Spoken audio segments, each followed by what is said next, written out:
The M25 anti-clockwise is affected by a collision between junctions 27 and 26 in Waltham Abbey. The M25 clockwise is closed at junction 7 in Merstham. In Scotland, the M8 westbound has queuing traffic between junctions 14 and 13 on Proven RD in Glasgow. Across Wales, the A470 southbound from Pontypridd to Upper Boat is closed. And on the trains, Greater Anglia services are facing major disruption between Shenfield and Southend Victoria. For more travel news, go to gbnews.com. Britain is not just a geographical expression. We are a people bound together by history and culture that are distinctively British. Join me to celebrate our music, theatre, artworks and literature, which we can explore and enjoy together. Everybody's welcome. Sunday with Michael Portillo. Every Sunday at 11 a.m. on GB News, the People's Channel, Britain's news channel. Join me, Nana Akweer, for an informative, interactive news programme with a difference. It's fun. No, he didn't say that, Dave. I'm so surprised. I think there's an element of truth to that. Join me from 3 p.m. every weekend, only on GB News, Britain's news channel. Some people enjoy lazy Sunday mornings, but not me. What's the truth of the matter? So that's a very live question. Would you support him if he waters down these plans? Before the spin sets in, I'll be getting to the truth. This is personal. No soft questions, no easy answers. It's one thing if the state has rules in this country. It's another thing whether the police and others actually police them. Setting the agenda and holding those in power to account. You can't really blame her if the system is set up this way. You will not want to miss it, trust me. The Camilla Tominey Show, Sundays from 9:30, only on GB News. Westminster's full of talk, but out here, it's the real world. Am I allowed to talk then? No, that's it. This is where it matters, real people and real lives. That's what politics is all about. In fact, has Trump made a good start? No. Straight answers, no spin, and just a couple of pints. How many fingers have I ever got up? About 10. So join me for Lee Anderson's Real World every Friday at 7 p.m. only on GB News. The People's Channel, Britain's news channel.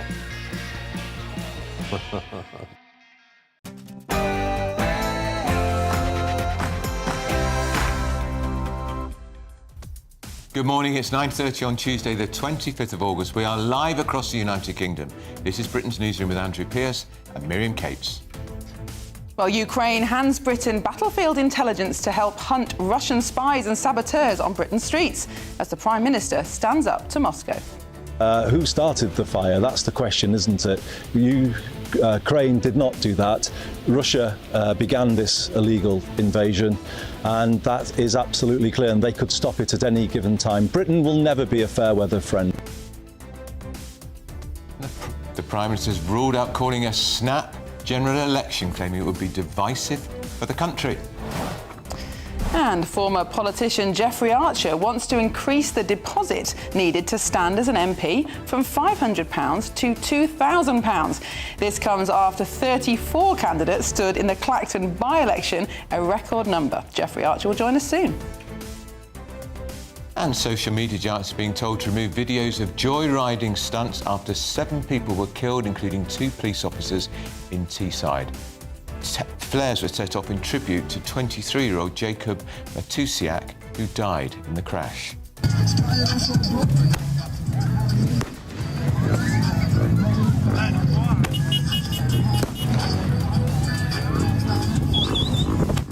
And Burnham the Builder. The government announces where 70,000 social and affordable homes will be built in England over the next 10 years. But Reform's Richard Tice said this yesterday. A Reform government will build an extra 50,000 affordable social homes every year for a decade. And pill popping Britain found out why a record 1 in 7 of us were prescribed antidepressants in the last year. And an economic onslaught. The US has warned countries to cut ties with Iran or face new sanctions. US Secretary Scott Bessent delivered the message. They're going to hold everyone accountable, and this is economic asphyxiation of this regime. And the Prime Minister strikes a chord. Andy Burnham joined Ukrainian troops for a sing-along in Kiev, saying music can lift spirits on the front line.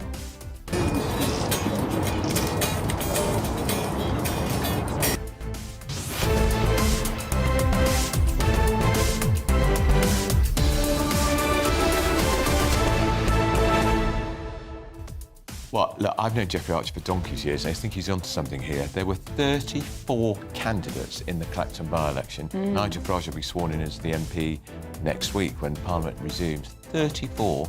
I think 10 of them got under 20 votes. Yeah, and the that is a joke. Ballot paper was over 3 feet long, which required a special printer and incurred a huge cost. Huge public cost to the taxpayer. And the fact is, the deposit is £500 to stand election. It hasn't increased since 1985. Yeah. Jeffrey Archer's going to join us in the studio. He's going to join us later and say what he thinks it should be put up to frankly weed out the time wasters. The time wasters, exactly. Speaking of elections, Prime Minister has ruled out an early general election, or so he says, but of course it's in his gift to call one any time. Of course he's got to say there won't be an early general election. It would set all the tongues wagging if he said anything else. Exactly. But I still think it might be a consideration. Certainly the budget on the 28th of October is going to be a real headache for the government, for John Healey. We're in such a dire financial position as a country. There's nothing really he can do in the short term to make voters feel better. So might it be easier to have a general election and avoid the budget altogether? Exactly. Remember, Theresa May said she wasn't going to go early, and she did. And Gordon Brown wished he'd gone early and then didn't. So who knows? I'm not sure I can cope with another general election, Andrew. But, it's the challenge of living in a democracy. Exactly. Tell us as ever what you think. Send your views, post your comments by visiting gbnews.com/your say. But first, here's your 60-second news update with Tatiana Sanchez.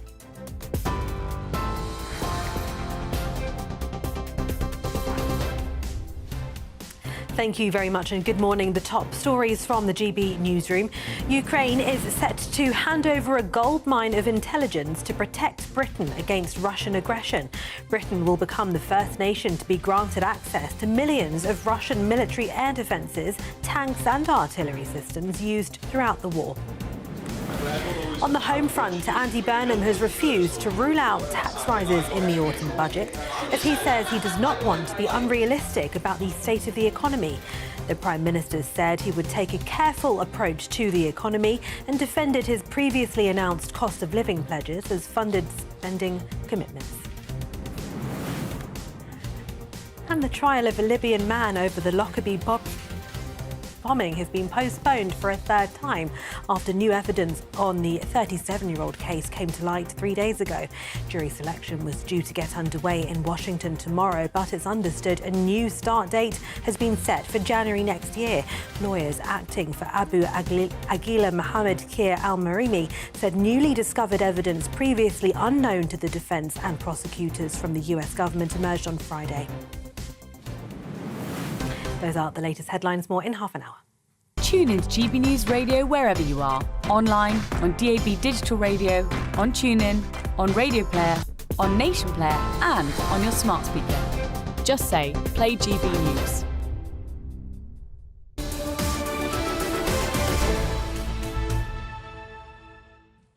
Hello, good morning and welcome. You're watching and listening to Britain's Newsroom. We're live across the United Kingdom on GB News with Andrew Pearce and Miriam Cates. So Ukraine is going to hand over what's been called a gold mine of intelligence to help protect Britain against renewed Russian aggression.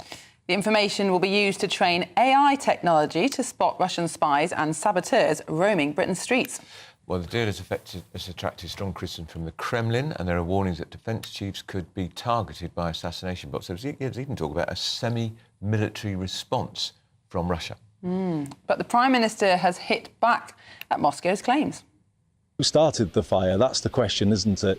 Ukraine did not do that. Russia began this illegal invasion, and that is absolutely clear, and they could stop it at any given time. Britain will never be a fair weather friend. People would expect me to be out here showing our unflinching support, and that's what I'm doing. So, Andrew, what do you make of this from the Prime Minister? Do you think Putin will be quaking in his boots, or is it just another opportunity for him to raise the threat level? Well, I think, actually, Russia's in a lot more is in deeper trouble than we realised over the war in Ukraine. How many years has it been going on? How many people have been killed? They're now conscripting men who are much older, and Britain's drones, some of the equipment we're supplying, is flying 150 miles deep into Russian territory. Yeah. But the response, look, he killed British people on British soil. Yeah. And there was a Kremlin guy on Newsnight last night saying there will be a semi-military response. Yeah, very, very worrying. Of course, it's very difficult to know exactly what's going on in Russia. There's hardly a free press there. We don't know exactly the state of affairs, but certainly they do seem to be in trouble. Well, we're joined now by GB News' Home and Security Editor, Mark White. Mark, good morning. Thank you so much for joining us. An interesting quid pro quo here with the Ukrainians. We've given them the design for the Storm Shadow missile, and in return, they've given us some pretty useful information. Is this firmly in the UK's interest? I think it's certainly advantageous for the UK to get military intelligence that it can use on what it sees as a growing Russian threat.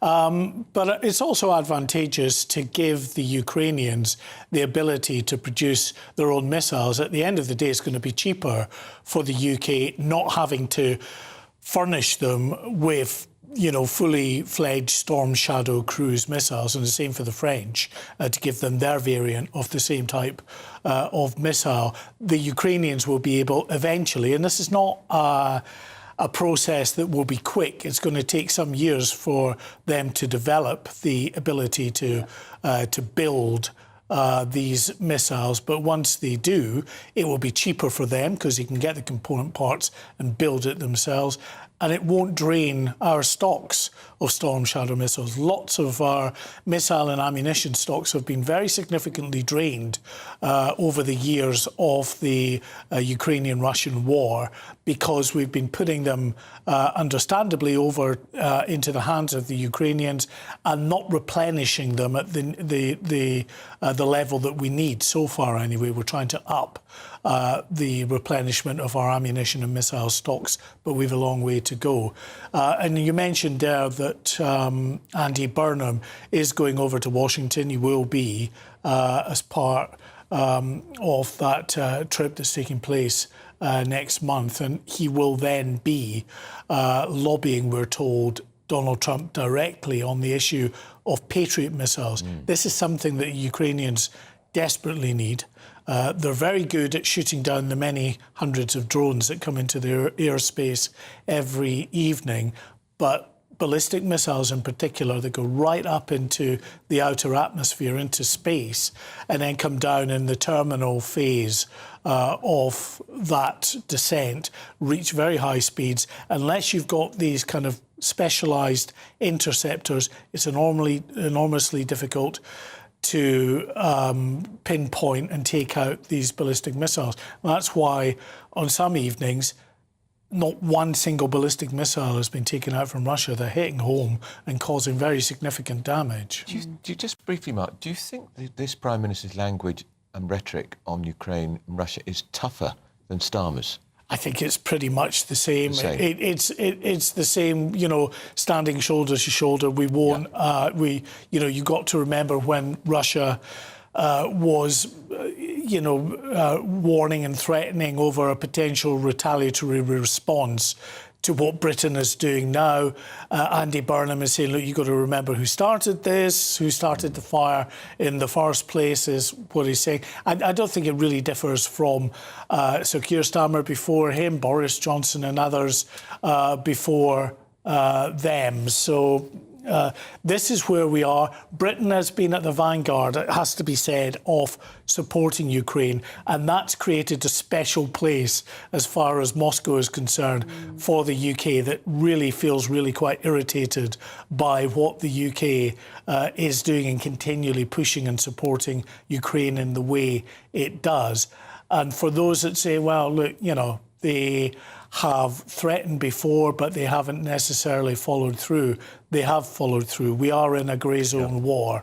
Fascinating. Yeah, Mark White, thank you so much, as always, for that contribution. Well, let's speak now to former Army officer Hamish de Bretton-Gordon. Hamish, good morning. You will have heard our Home and Security editor, Mark White, there say that Britain has become a particular irritant to Moscow because of our support for Ukraine. What could be the consequences of that irritation? Well, good morning. He clarified that pretty well. And I think the other thing to say, which has really irritated the Russians, is it's actually British long-range drones that seem to be doing a lot of the damage, up to 1,500 kilometres into Russia. And only last week, coming out of the Kremlin, there were threats to attack British drone manufacturing sites in the UK. So that is an irritant. And also, I think the fact that from the very start, we have been full scale behind the Ukrainians. And what Putin's trying to do at the moment is extend the war as long as possible so that, the allies in Europe and ourselves run out of patience. But I think one thing the PM's done with his visit is to show them that actually we're in it for the long game here. And as was mentioned on Newsnight last night, Fedorov, one of the assistants to the Kremlin, saying that there would be semi-military attacks from unknown sources. I mean, to be honest, that is pretty much gobbledygook.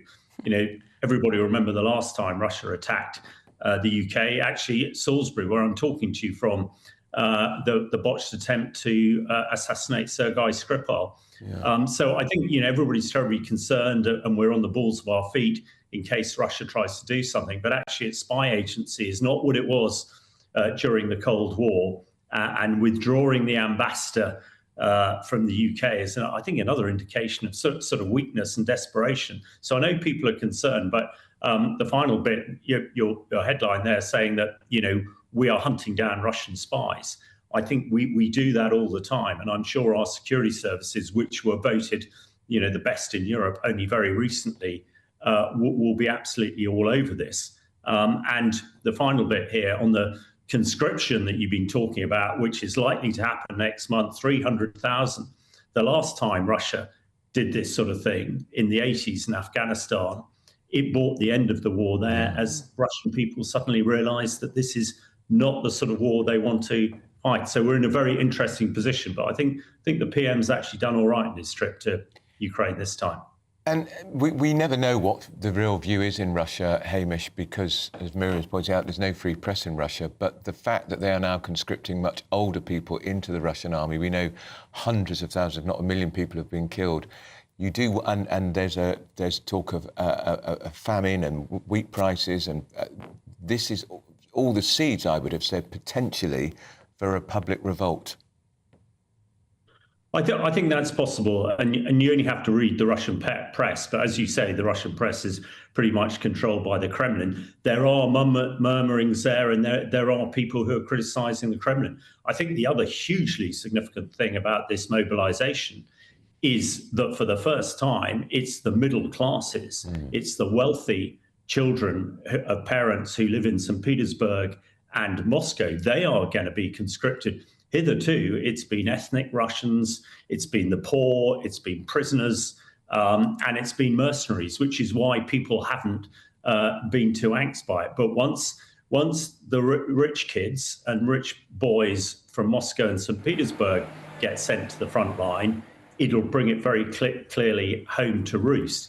And I think that is potentially going to tip the balance, which is why it's so important that Europe, led by the UK at the moment, really stays full square behind Ukraine, because what we all want is a ceasefire as soon as possible and a just peace deal. And if Putin realizes that his special military operation is absolutely running out of steam, as a similar operation in Afghanistan did in the 80s, hopefully we might be closer to that peace. Fascinating. Hamish de Bretton-Gordon, thank you so much for joining us this morning on Britain's Newsroom.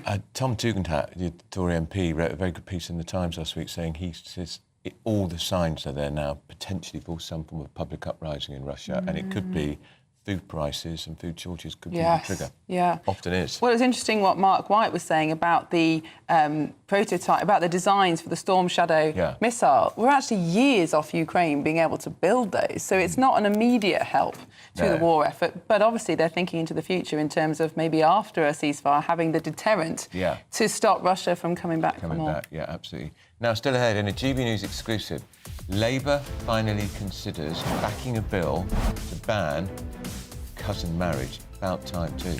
But up next, the government announces where 70,000 social and affordable homes will be built in England over the next 10 years. But first, if you're in search of some holiday sun, here's the forecast.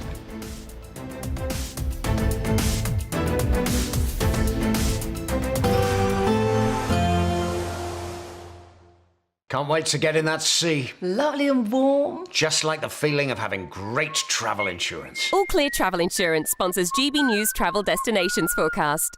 You're heading away for the final week of summer weather, some unseasonably wet and windy weather pushing through the Bay of Biscay, bringing wet weather to parts of Spain, Portugal, as well as Madeira throughout this week. That's this area of low pressure here. Elsewhere, though, you can see plenty of fine weather moving into parts of Italy and towards the Mediterranean. It's going to be quite hot as well. Temperatures quite widely in the low 30s across parts of Greece this week. And that theme will continue. Does turn a little bit wetter in Nice, though. Bye-bye. All Clear Travel Insurance sponsors GB News Travel Destinations Forecast. Good afternoon, Britain. Weekdays from midday. Joining us now is Head of Advocacy at Big Brother Watch, Jack Colson. Jack, interested to know your view on this. You know, why shouldn't I be able to wear my Meta glasses around? Well, certainly there are times and places where Meta glasses might be of use, particularly for those with visual impairments. The technology really could be a breakthrough, but we see these as the tip of an iceberg. Meta's glasses have already been potentially linked to facial recognition technology, which really would be a stalker's charter. And we are operating in an environment where perpetrators of harassment feel safe to use this technology when really it's the public who ought to feel safe. So the government ultimately are going to have to explore restrictions on this kind of technology, and we're seeing civil society push back. GB News, the People's Channel. GB News Breakfast, every day from 6 a.m. I do think it's worrying that young people, I mean, are they I think they are more risk averse. Yes. I think they are scared of getting into personal space. I think you're right, there are issues about consent and everything else. But how sad that people say that it's been a year since they've been kissed. What is life for if you're not having a little kiss every now and again? Yeah, the death of the kiss. Apparently, much younger people now haven't had a good snog in over 12 months on average, the people that have been interviewed. But I would hazard a guess that that's because people are frightened. Men don't know when they can approach women anymore. Men can think 1 or 2 steps ahead on the same board, whereas a woman will think about 18 steps. So I think you're overthinking it. If a man takes you to Paris for the weekend, a woman will come back disappointed that they haven't proposed to them, whereas a man thinks they've done a really great thing. Why do men always think you're going to be proposed to in Paris? That you expect that? We don't expect that. Just take us to Paris. The People's Channel. Good afternoon, Britain. Weekdays from midday. I'm thrilled to say now I'm joined by another World War II veteran. In my judgment, the Mosquito was a better aircraft because it's got 2 Spitfire engines. And you flew it all over Europe. You told me that you had a particularly memorable flight near Berlin. What happened there? A shell came up underneath, it lifted up the aircraft and it interfered for a brief period with the fuel supply. I didn't know. All I knew was I'd got the propellers were windmilling around and we hadn't any power. And eventually the power came on again. And I leaned across to Doug, my navigator. He was a Canadian, a wonderful bloke. And I said to him, you weren't frightened, were you, Doug? And he said, no, I wasn't frightened, I was bloody terrified. GB News.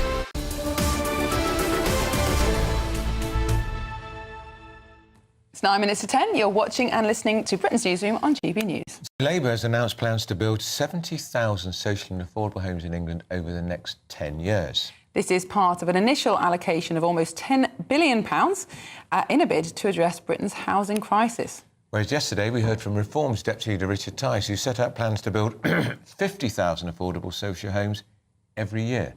Well, the property expert Richard Blanco joins us now. Mr. Blanco, good morning. Thank you so much for joining Britain's Newsroom.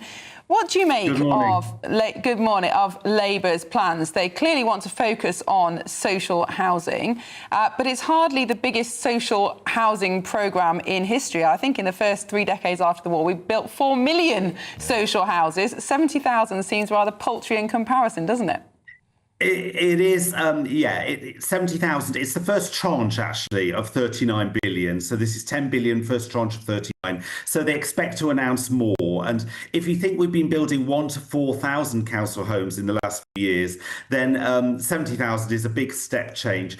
I think the key here is that governments in the last kind of 15 years have been building what's called affordable housing, which is where the rent's about 80% of market rent. Whereas in this announcement, the government really wants to focus on social rent, which is where the rents are something like 30% of market rent. And they want at least 60% of the housing that's built to fall into that category. So it's definitely a good start. And of course, people will complain that there are many, many people on the waiting list at the moment. We've got something like 135,000 houses in temporary accommodation. And they desperately need housing right now. And certainly the private rented sector is struggling to provide enough temporary accommodation for them, but doing it as best it can.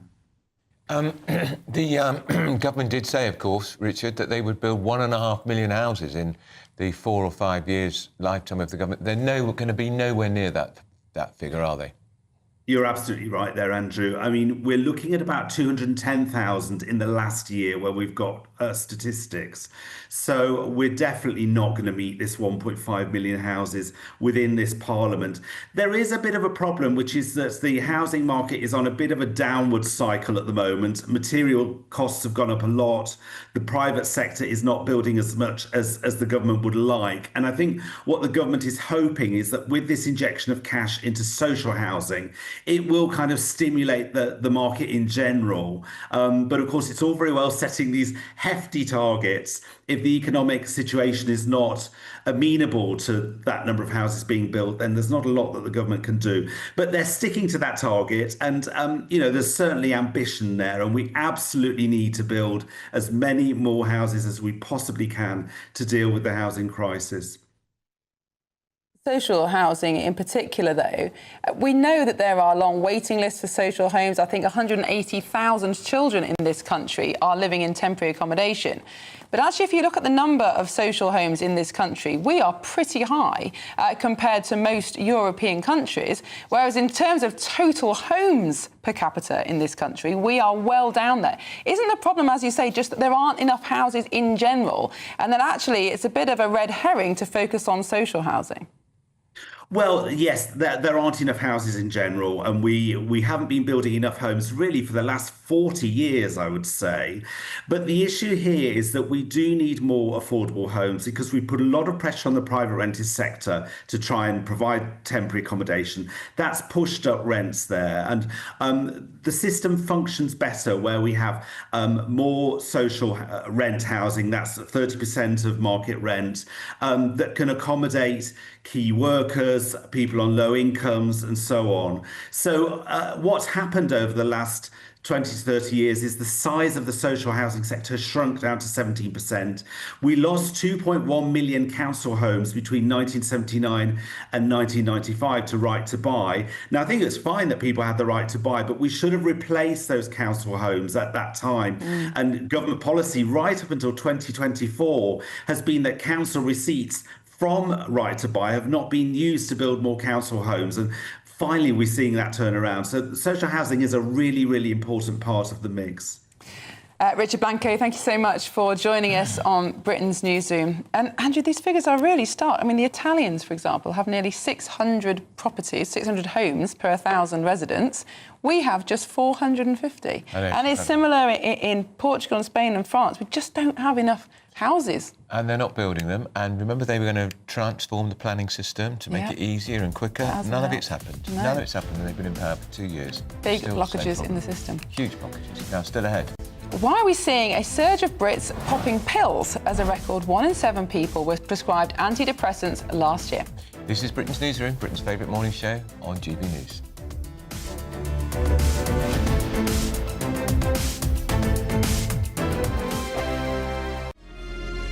Thank you, Britain, for all of you who listen to GB News Radio. Whether you're at home or on the go, you're making us Britain's news channel and Britain's radio station.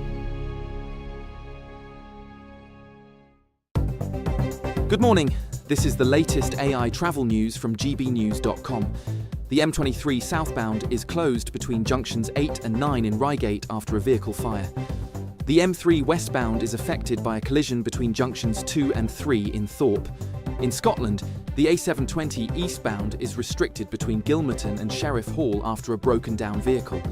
Across Wales, the A470 southbound from Pontypridd to Upper Boat is closed.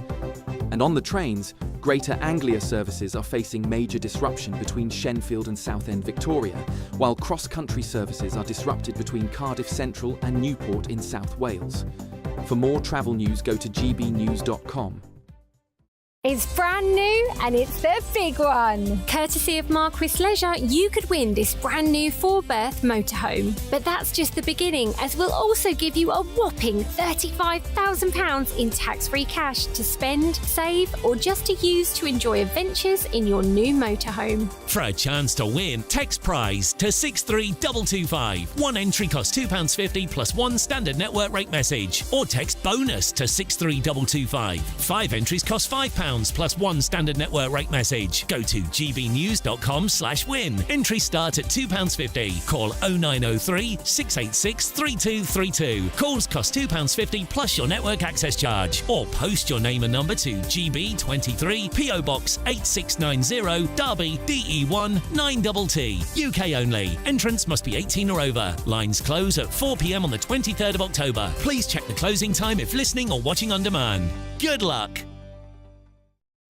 At the stroke of midnight, the news doesn't stop, and neither do we.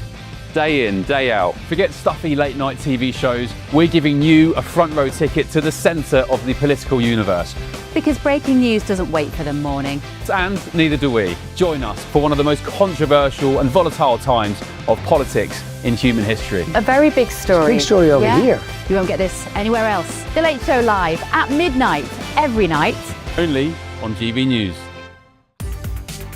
From the school run to the home run, watch a new show for all of Britain. So he can say whatever he wants. A straight talking show where all voices are heard. And, you know, when are we going to stop talking about smashing the gangs and actually do it? With the stories that matter from every part of our country. There's a bit of a crash landing there for your Chancellor. Bold, fearless and standing up for you. That's me, Martin Daubney, 3 p.m. till 6 p.m, weekdays, here only on GB News. The People's Channel, Britain's news channel.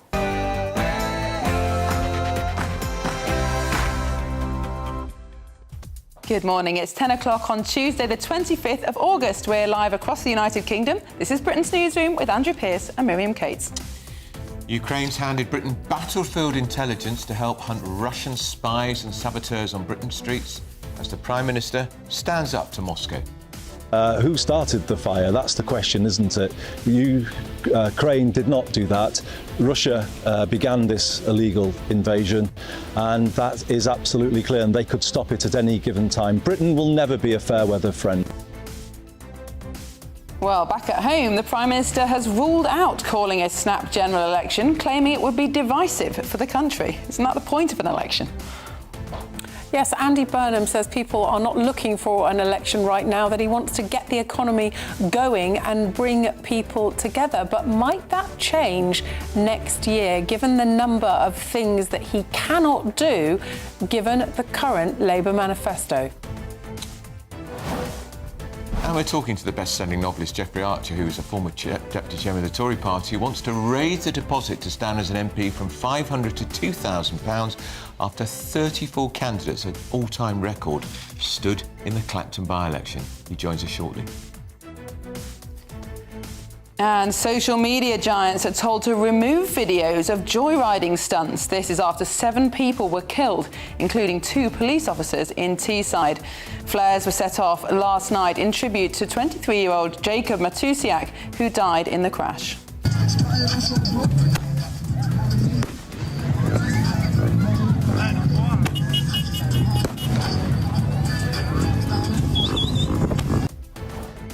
Incredibly bad taste, isn't it? Burnham the builder. The government announces where 70,000 social and affordable homes will be built in England over the next 10 years. But reforms Richard Tice had this to say.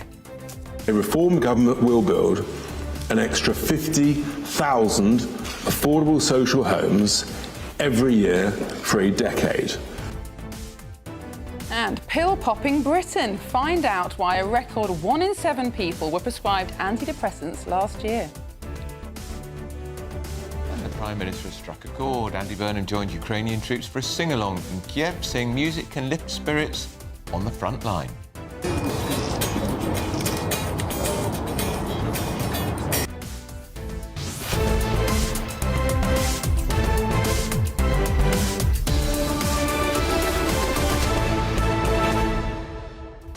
A lot of people taking antidepressants. 1 in 7. 1 in 7. The CSJ did a really interesting report on this relatively recently called Change the Prescription. And they found that 84% of GPs agree that ordinary emotions have been over-medicalised, that it's much easier for them, obviously, to give antidepressants, because how can a GP in a 10-minute appointment sort out some of the kind of deep-rooted social issues that are arising these challenges? But we've got to do something about it because they're not helping. No, and often these GP appointments are on the telephone or a Zoom as well, and I just don't think it's the same. And also, is the GP there, actually, to deal with emotional issues? No. Not really. We need some sort of other outlet. So, how much is it costing? I don't know, actually. That is a very good question. I don't know how much these pills cost. It'll be huge. It'll be huge. And the NHS is starved of cash already. As ever, tell us what you think. Send your views and post your comments by visiting gbnews.com/your say. But first, here's the news with Tatiana Sanchez.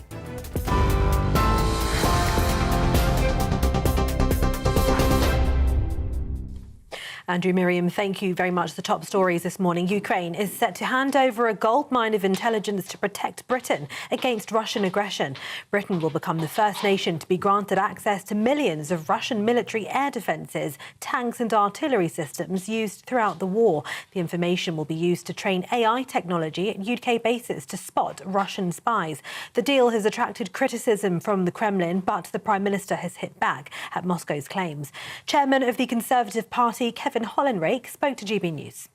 We were the first country to provide military support to Ukraine, even before Putin had invaded Ukraine. And I think if we hadn't done that, of course, you'd have now seen Putin in Kyiv, having conquered Ukraine, looking for further targets. So it's absolutely right that we support Ukraine and we share technology with them. And clearly Ukraine have been superb in terms of developing technology, modern technology, the most effective way to fight on the battlefield. So if we can learn from them, if they can learn from us, well, that's all well and good as far as we're concerned. On the home front, Andy Burnham has refused to rule out tax rises in the autumn budget, as he says he doesn't want to be unrealistic about the state of the economy. The Prime Minister said he would take a careful approach to the economy and defended his previously announced cost of living pledges as funded spending commitments. Mr Burnham became Prime Minister in July, promising to give people breathing space and help with the cost of living. But questions remain over how major policies such as social care reforms will be funded. Experts have previously warned that he and Chancellor John Healey will have little financial room to manoeuvre in their first budget on the 28th of October. Elsewhere, ministers have announced where more than 70,000 social and affordable homes will be built in England over the next 10 years as part of an initial allocation of almost £10 billion in a bid to address the housing crisis. Funding has been granted to Greater Manchester, the West Midlands, West Yorkshire, South Yorkshire, North East England and Liverpool, as well as £6 billion for London. It's the first part of a wider plan to build 300,000 social and affordable homes across the nation under the government's £39 billion social house building programme. 12 people have been arrested in connection with the collision that killed 7 people, including 2 police officers near Middlesbrough. 9 men and 3 women aged between 19 and 61 from Teesside have been arrested on suspicion of offences related to organised crime. The police officers, PC Matthew Blades and PC Tom Clough, were killed when a Volkswagen driving the wrong way on the A66 collided with their car in the early hours of Saturday. It's understood 4 of the 5 killed in the Volkswagen had previous police convictions. The trial of a Libyan man over the Lockerbie bombing has been postponed for a third time after new evidence on the 37-year-old case came to light 3 days ago. Jury selection was due to get underway in Washington tomorrow, but it's understood a new start date has been set for January next year. Lawyers acting for Abu Aguila Mohammed Kir al-Marimi said newly discovered evidence previously unknown to the defence and prosecutors from the US government emerged on Friday. Al-Marimi has denied building the bomb that destroyed Pan Am Flight 103 on December the 21st in 1988, killing 270 people. Former Libyan intelligence officer Abdel Basset al-Meghari is the only man convicted in relation to the bombing. Now, in a GB News exclusive, Andy Burnham has been told to do the right thing and back a ban on first cousin marriages. The Prime Minister is being invited to send ministers to cross-party talks just weeks after a Tory MP launched a private member's bill to ban the practice. The Ministry of Justice is considering legislation changes after Shadow Health Minister Dr Luke Evans brought forward that private member's bill. In other news, young care leavers aged 18 to 24 have a death rate around 3 to 4 times higher than the general population, with 112 deaths recorded last year. The government has announced £25 million for its Staying Close programme. As a report warns, the care cliff when young people leave care can leave them without a vital safety net. And finally, women who've missed a cervical screening appointment in England are to be offered HPV self-testing kits by the NHS. Over the next year, nearly 4 million will receive invites on the NHS app or via text message, email or letter to order a free kit to use at home. Figures show around a third of women who are eligible for cervical cancer screening haven't taken up the offer recently. The self-testing kits are designed to get more women checked for high-risk HPV virus, which causes nearly all cases of cervical cancer. Those are the latest headlines for now from me. More in half an hour. Tune in to GB News Radio wherever you are. Online, on DAB digital radio, on TuneIn, on Radio Player, on Nation Player and on your smart speaker. Just say, play GB News.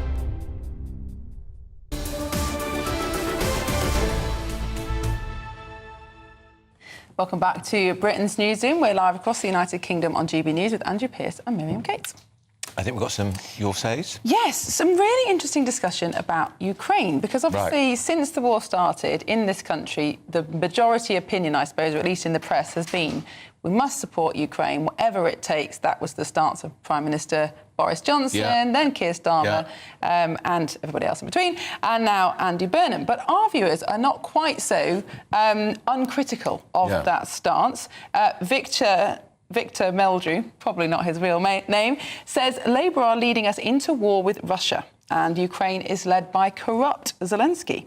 And Karen says Burnham seems to be more interested in securing Ukraine's borders than securing the UK's borders. He's stirring up trouble with Russia. And I think it's really important to air both sides of this, which is that we have spent an enormous amount of money and weapons.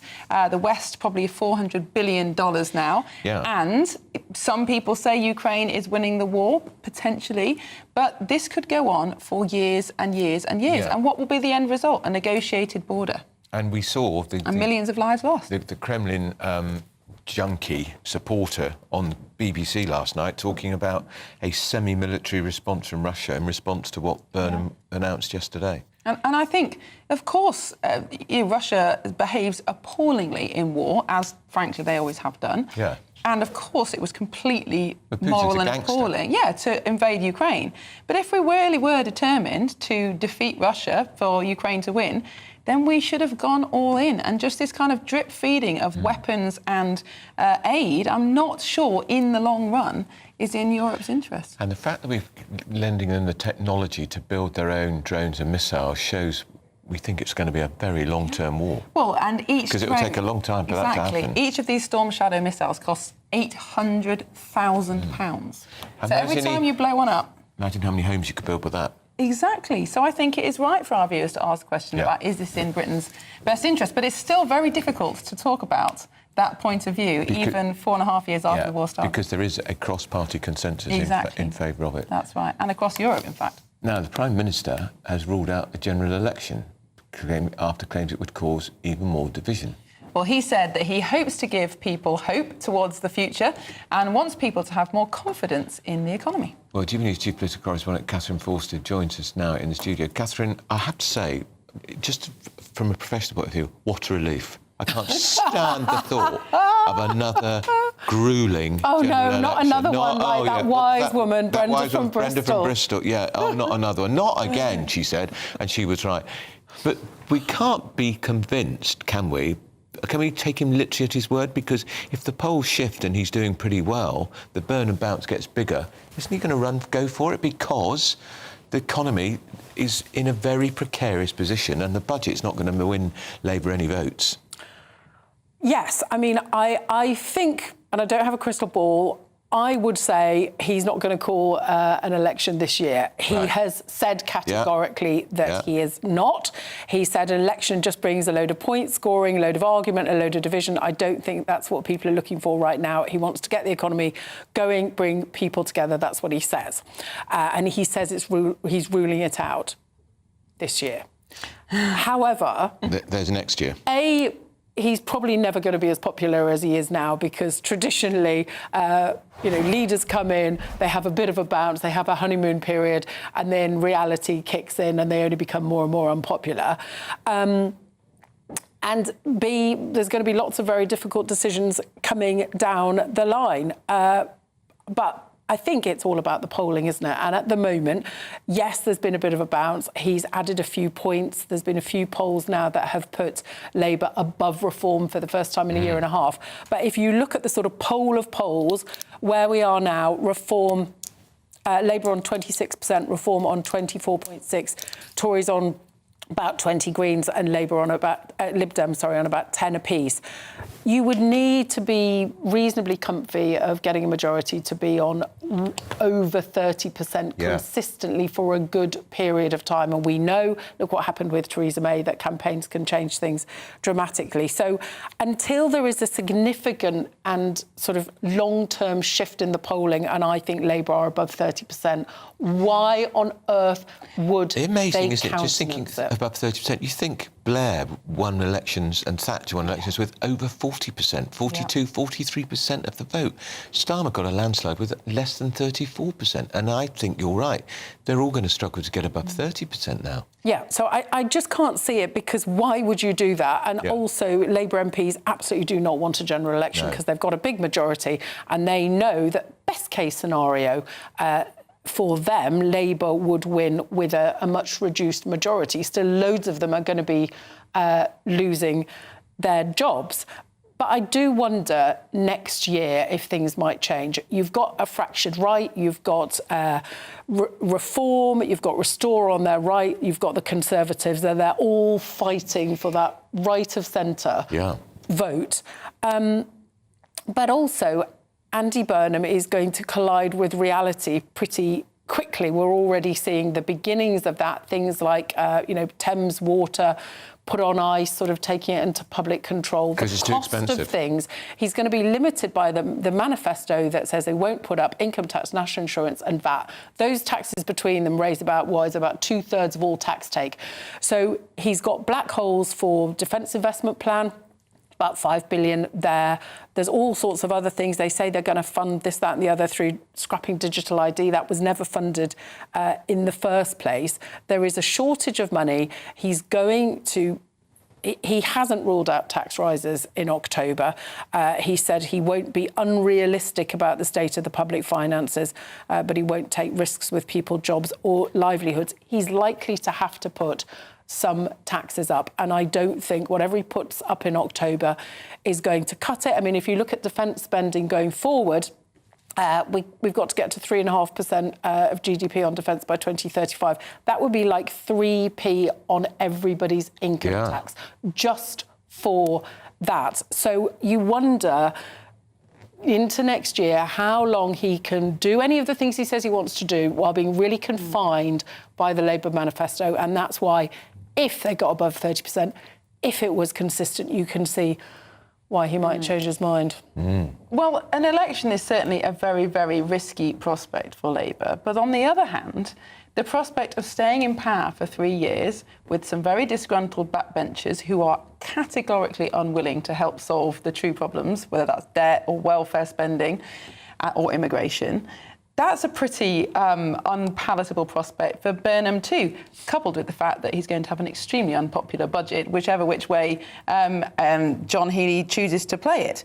Yes, it's rolling the dice, but actually, wouldn't he have a more comfortable 3 years from now if he has made that decision and risked it all? Well, if he risked it all, if, for example, we had an election next May, which is a time that they tend to do it, you know, if he won a small majority, he could scrap some or of a those. Minority with the Lib Dems, which would give him the opportunity to scrap all sorts of things. Precisely, which I can definitely see a world in which that happens. You know, it would be tempting for him, wouldn't it? Because he would be able to say, I've got my own mandate, I've been elected by the people, which he can't say at the moment.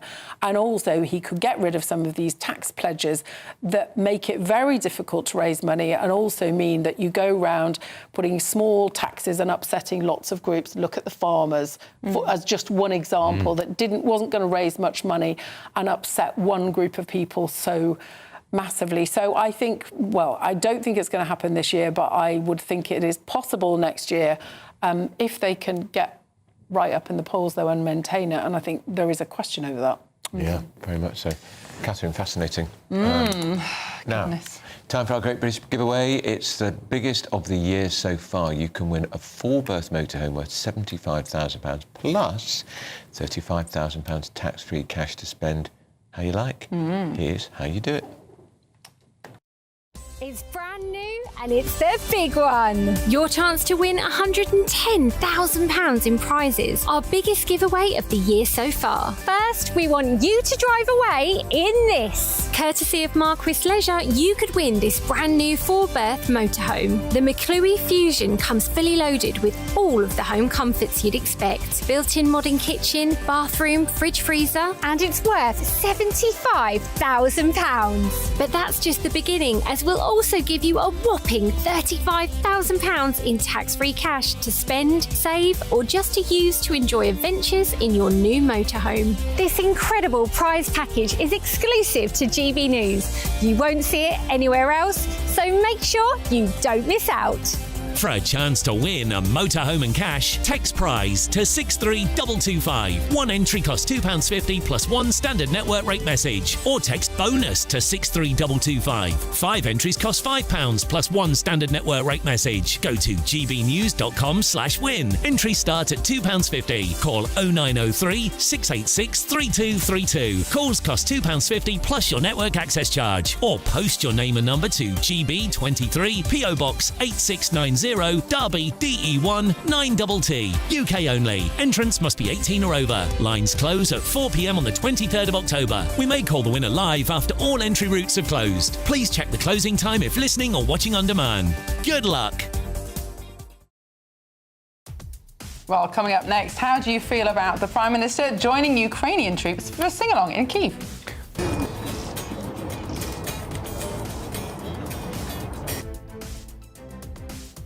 I'm not sure they got the amplification right. Well, we'll be going through that and more with Danny Shaw and Sarah Vine, who's currently missing in action. Hopefully she'll be here in time. This is Newsroom on GB News. There's her picture.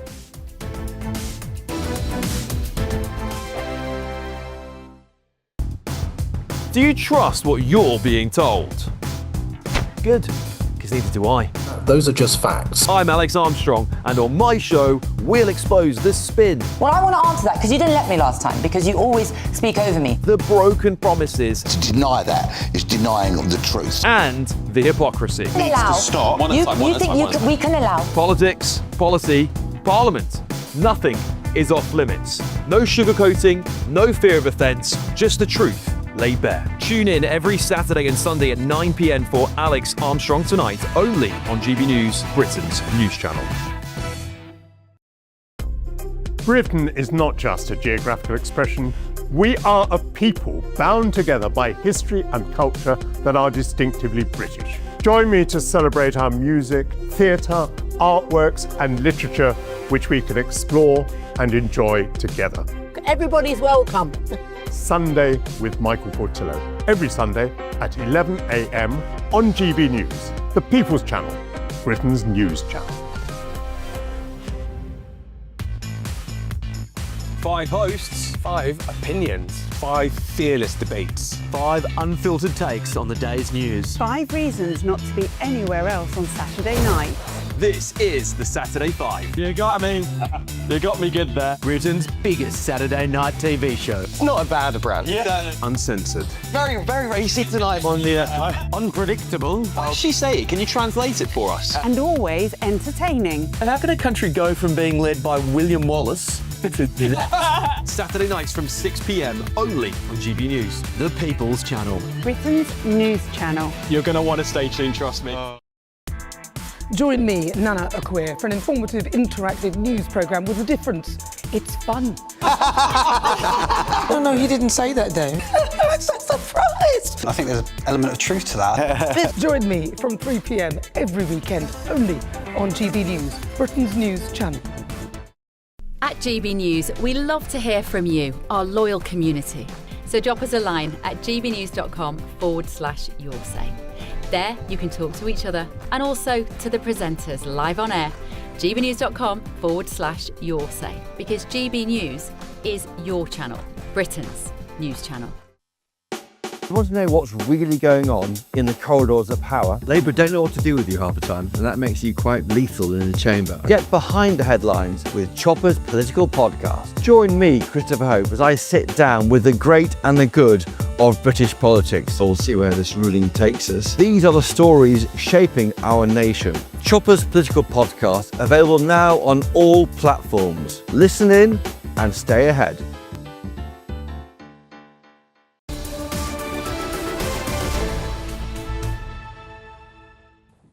23 minutes past 10, you're watching and listening to Britain's Newsroom with Andrew Pearce and Miriam Cates.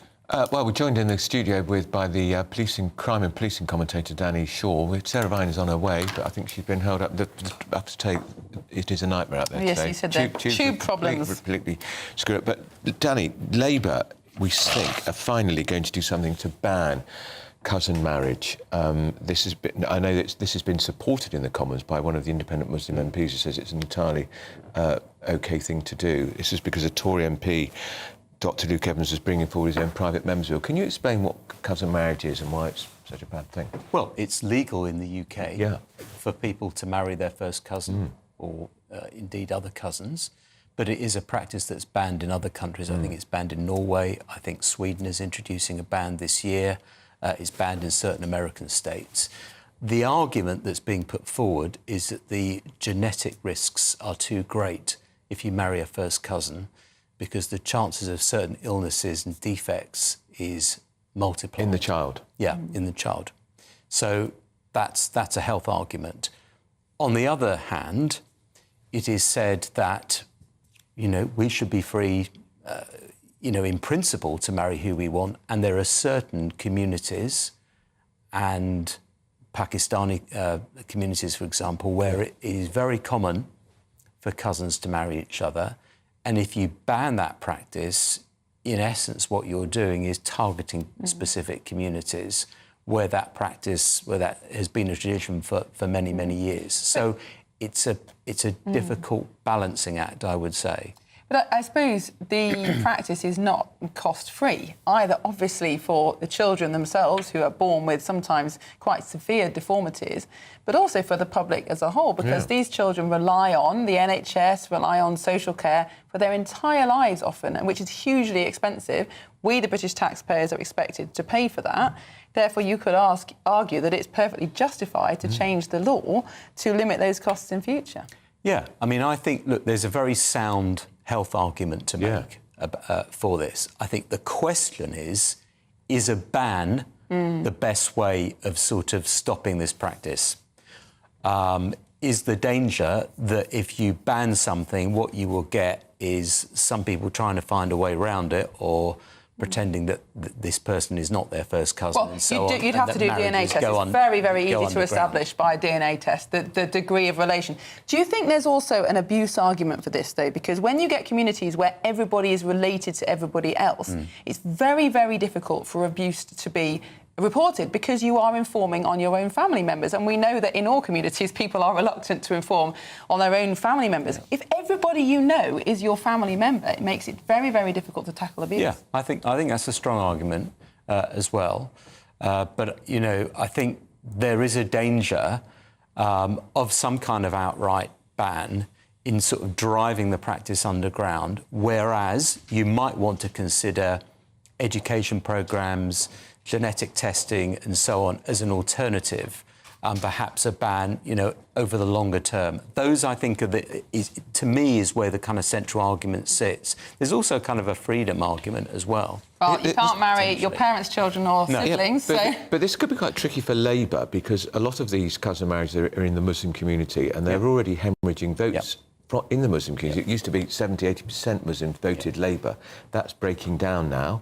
There are a number of independent Muslim MPs in the Commons now. Predictions it could be 30 or 40 at the next election. Yeah, that's the political jeopardy for Labour if it does support this. It's a private member's bill. Yeah.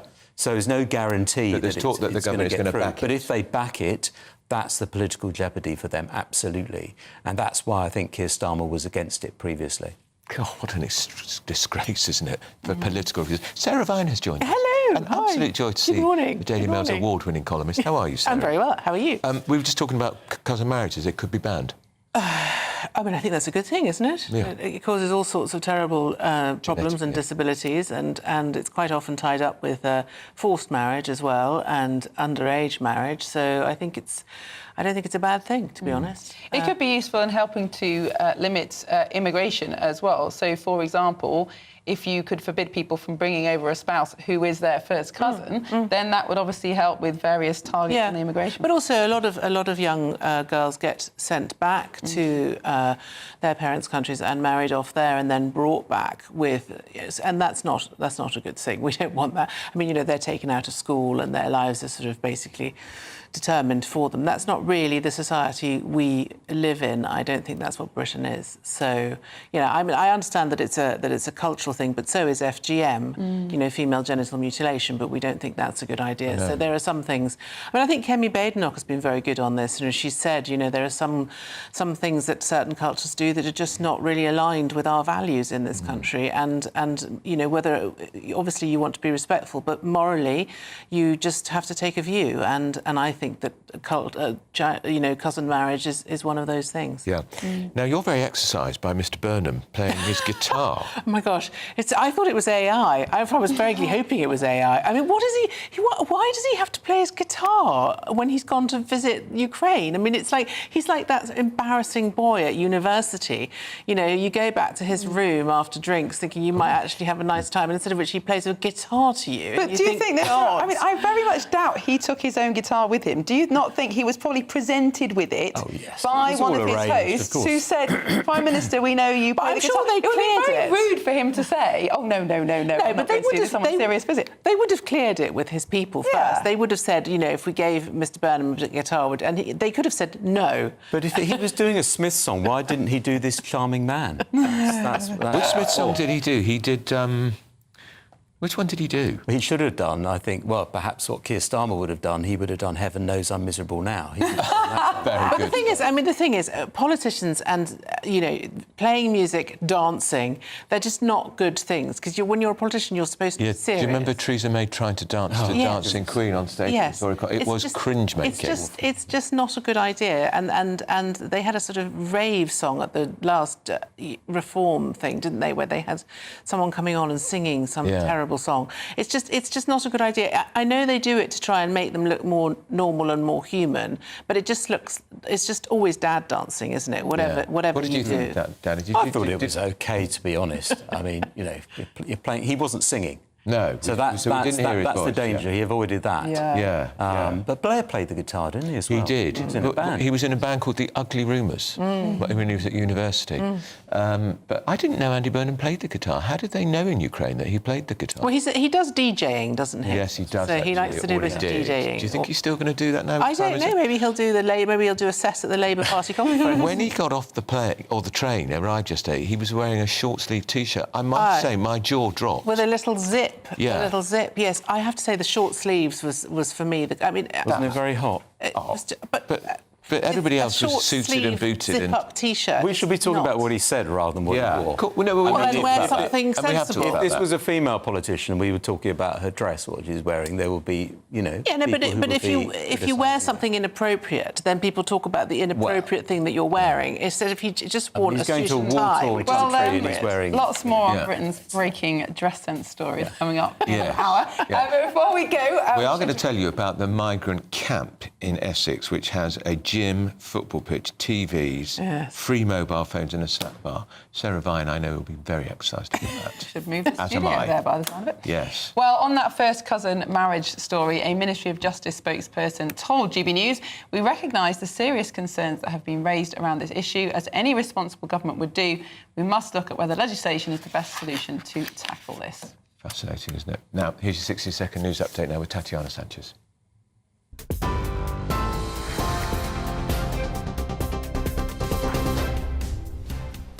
Thank you very much. The top stories. Ukraine is set to hand over a goldmine of intelligence to protect Britain against Russian aggression. Britain will become the first nation to be granted access to millions of Russian military air defences, tanks and artillery systems used throughout the war. On the home front, Andy Burnham has refused to rule out tax rises in the autumn budget if he says he doesn't want to be unrealistic about the state of the economy. The Prime Minister said he would take a careful approach to the economy and defended his previously announced cost of living pledges as funded spending commitments. The trial of a Libyan man over the Lockerbie bombing has been postponed for a third time after new evidence on the 37-year-old case came to light 3 days ago. Jury selection was due to get underway in Washington tomorrow, but it's understood a new start date's been set for January next year. Lawyers acting for Abu Aguila Mohammed Kir Al-Marimi said newly discovered evidence previously unknown to the defence and prosecutors emerged on Friday. Those are the latest headlines for now. More at 11 o'clock. Tune in to GB News Radio wherever you are. Online, on DAB Digital Radio, on TuneIn, on Radio Player, on Nation Player and on your smart speaker. Just say, play GB News.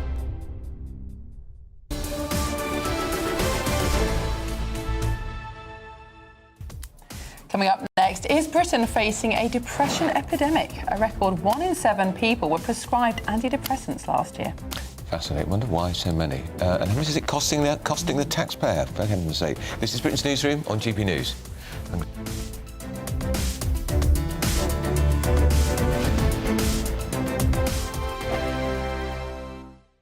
Good morning, welcome to your latest GB News weather update brought to you from the Met Office. A fine start to the day, chance of showers though as the day goes on and potentially some thunderstorms into this evening across more south and western areas. There'll be plenty of dry and sunny weather though elsewhere across the UK through today, particularly parts of northwest Scotland but also central and eastern areas of England seeing a much warmer day today, temperatures climbing towards the higher 20s, 27 or 28 degrees possible in the south and east. More in the way of showers across the south and west. Some of these could bring some thundery, heavy downpours for a time, but it will feel quite humid wherever you are today. That's away from the east coast, where we'll consistently see quite an onshore easterly breeze, and that's going to bring thicker cloud to eastern areas of Scotland and eastern areas of northern England too. A little bit brighter and clearer though to the north and west. There is a chance of an odd shower across the far northwest of Scotland, but I think otherwise it's going to be quite dry.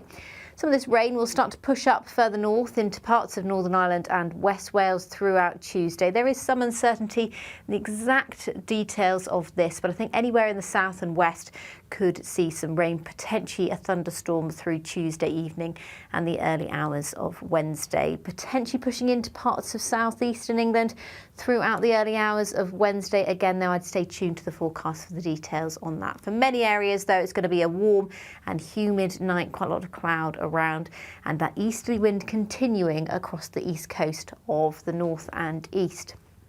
Another dry day across more northern areas on Wednesday. To the south, though, a much more unsettled day. A continued chance of thundery downpours through the day. That brings a risk of some surface water flooding.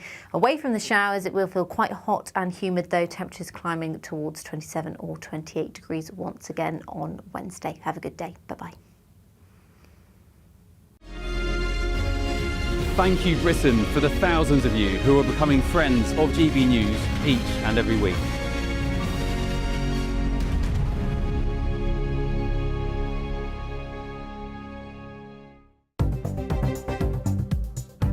Good morning. This is the latest AI travel news from GBnews.com. The M23 southbound has a lane closure between junctions 8 and 9 in Reigate. The M3 eastbound has a lane closure between junctions 3 and 2 in Thorpe. In Scotland, the A720 eastbound is restricted between Gilmerton and Sheriff Hall after a broken down vehicle. Across Wales, the A470 southbound from Pontypridd to Upper Boat is closed. And on the trains, Greater Anglia services are facing major disruption between Shenfield and Southend Victoria, while cross-country services are disrupted between Cardiff Central and Newport in South Wales. For more travel news, go to gbnews.com.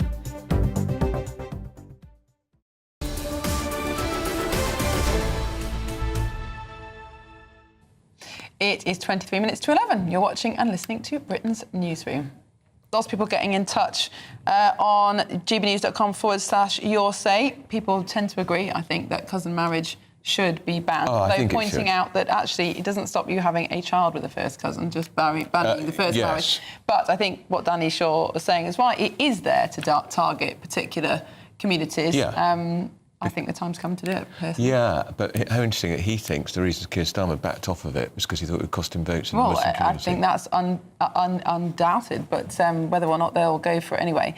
And I do think we have a big problem with people bringing in cousins from abroad to become spouses, and certainly a legal ban would prevent that. Yeah. And also, one-off cousin marriages. Lots of people will be thinking, oh, well, that's how revolting to marry your first cousin. But one-off cousin marriages don't have a massive impact genetically, but it's when it's happened again and again, compounded over generations, that you then get these hugely raised levels of deformities and genetic diseases. Which the NHS, which is already under huge financial pressure, then has to pick up the bill for. Exactly. And also we should children, the poor kids who have these terrible deformities. Exactly. Vile. It's not nice at all. Well, let's move on now. And a record 1 in 7 people in England were prescribed antidepressants last year alone. This marks an increase of more than 21% in the past 5 years. Well, let's speak to the health commentator, Thoran Govind. Thoran, good morning. Thank you for coming back to Britain's Newsroom. I think probably most of us knew that there is a problem with depression in this country and people facing rising levels of mental health problems. But these are stark figures. 1 in 7 people on antidepressants. How do you account for this rise? Well, I just want to dig into one of those figures. So around 5.9 million of all those drugs given last year were women. So that's 65% of the patients there. I think we need to recognise that the issue in this case often is people are getting the medication, but not always the support that is needed with these medications as well. There are wait lists for accessing things like counselling and other forms of support, which need to be used alongside this. Also, people need to recognise that what we tend to do with antidepressants is we taper them up slowly so that people get used to them. And then when people need to come off them, they also need to be reduced slowly as well. People don't often appreciate that and then can encounter side effects of the drugs. And Thorin, how expensive are these drugs? Because if 1 in 7 of us are on them, that's an awful lot of drugs being prescribed every week or every month. In terms of price, some of these are not costing huge amounts of money, but I think we also need to think about the cost on the economy, because if people are needing these medications, some of them may feel that they then are unable to attend work. So I think we need to think about not just the price of a pill here, but also the price on that individual who may feel that they can't access the support that they need. You know, it's a very dark hole to go into when you're experiencing depression or some of these conditions. And I do think we need to come at them with compassion, but we also need to make sure that people are getting the support they need. And that's where I think things are going wrong here. I'm not criticising GPs, but it does seem to me like it just feels like an easy, quick fix for a GP. Well, let me just come in on that, because the Centre for Social Justice did a report called Changing the Prescription, and they found that 84% of GPs agreed that our current approach to mental health leads to the normal ups and downs of life being treated as medical conditions, and 83% of GPs expressed concern that antidepressants are routinely prescribed where non-pharmaceutical interventions would be more appropriate. So why are so many GPs doling out these pills even though they know that actually they're not helpful or appropriate? So I don't want to put the pressure here on the GPs. There is also a system that all healthcare professionals are working in, and we all know if we could wave a magic wand, we'd love to change things. But what we need to make sure, and what we don't have, is that regular intervention. So, you know, it can be hard for someone to see the same healthcare professional week in or month in, month out. So I think that poses a challenge, because you then don't see how that individual is progressing. One of the most memorable moments of my practice as a pharmacist actually has been a lady, I won't forget this within my whole life, but she came in and she was really struggling, and we had a chat, and she came back a month or so later, and it was just amazing to see how she had really changed her life. And these medications do support people to be in a completely different place. So I don't want to discount them, but as I say, it's when we don't have people being able to see the same healthcare professional, when they can't access things like counselling. Even if you can access counselling, sometimes it's very strange times of day. Well, we want people to be in work. If you've got to go for a counselling appointment at 3 p.m. on a Monday afternoon, that's not going to suit everyone. So the problem is the system doesn't always support these people either, and which I am incredibly sorry for in working in this system. Also, Thorin, I think there are social changes like family breakdown, more and more people living alone, people working from home, people spending a lot of time online rather than interacting face-to-face. All of these things just make people feel down and sad and take away some of the joys of life, don't they? Yeah, I mean, I just think the amount of scrolling, but also we just don't have that sit-down family meal anymore. People are often, you know, and I suppose it's a sign of the economy as well. People are often juggling multiple jobs. They are trying to care for their families, and sometimes they're just trying to put, the food on the table. That some of these other things which hold society together and are the glue for society often get challenged.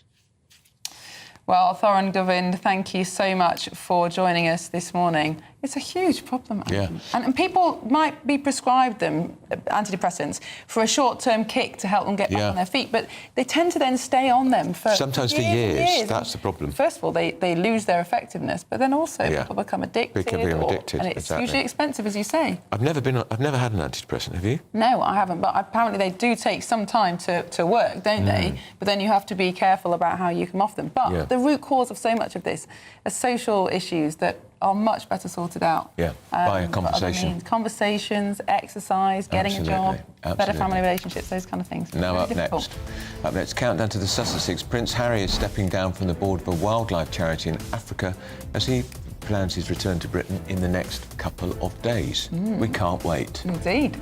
Well, first though, if you can't wait for that and you want some distraction and want to go on holiday, here's the forecast for our top European destinations.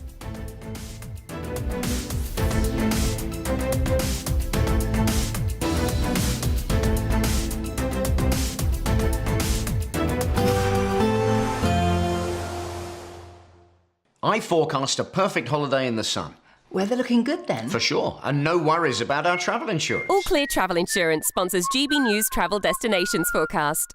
You're heading away for the final week of summer weather, some unseasonably wet and windy weather pushing through the Bay of Biscay, bringing wet weather to parts of Spain, Portugal, as well as Madeira throughout this week. That's this area of low pressure here. Elsewhere, though, you can see plenty of fine weather moving into parts of Italy and towards the Mediterranean. It's going to be quite hot as well. Temperatures quite widely in the low 30s across parts of Greece this week. And that theme will continue. Does turn a little bit wetter in Nice, though. Bye-bye. All Clear Travel Insurance sponsors GB News Travel Destinations forecast. Good afternoon, Britain. Weekdays from midday. I remember it vividly, the first dogfight over Biggin Hill, over New Addington. And this particular morning, the war started. My mother had asked me to go and get her a pint of beer from she wasn't a drunkard or anything, but she liked to drink on a Sunday morning. So she said, "Oh, son," she said, "go down and get me a bottle of beer, will you?" I mean, all was quiet in the Western Front. So I said, "Yes, Mum." So I'm going down the road now. I hadn't gone quarter of a mile, and all of a sudden there's this confusion, all this noise and that, zooming and banging. I thought, what on earth's that? And I looked up, and there they were, dogfighting over New Addington. GB News, the People's Channel. Good afternoon, Britain. Weekdays from midday. Joining us now is Head of Advocacy at Big Brother Watch, Jack Colson. Jack, interested to know your view on this. You know, why shouldn't I be able to wear my Meta glasses around? Well, certainly there are times and places where Meta glasses might be of use, particularly for those with visual impairments. The technology really could be a breakthrough, but we see these as the tip of an iceberg. Meta's glasses have already been potentially linked to facial recognition technology, which really would be a stalker's charter. And we are operating in an environment where perpetrators of harassment feel safe to use this technology when really it's the public who ought to feel safe. So the government ultimately are going to have to explore restrictions on this kind of technology, and we're seeing civil society push back. GB News, the People's Channel.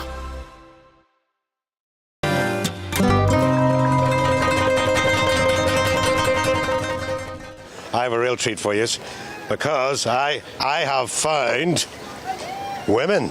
Yes, and these women are badly behaved in Benidorm, and they've been here for, how long have you been here? Since Tuesday. Yeah, just a week this time. Normally we do 2 weeks, but just a week this time. And whereabouts in the UK are you from? From Surrey. Surrey. Manchester. Salford. Doncaster. Quite the mix, I would say. Are you getting ready to go into the Strip? Oh, 100%. Yeah, why not? It's iconic. We do culture first and then the Strip. That's the right way round, right? If you say so. Will you be out on the Strip? Most definitely, yet again. And what's so attractive about it? The Strip or the culture? The Strip. What am I allowed to say on TV? GB News, the People's Channel.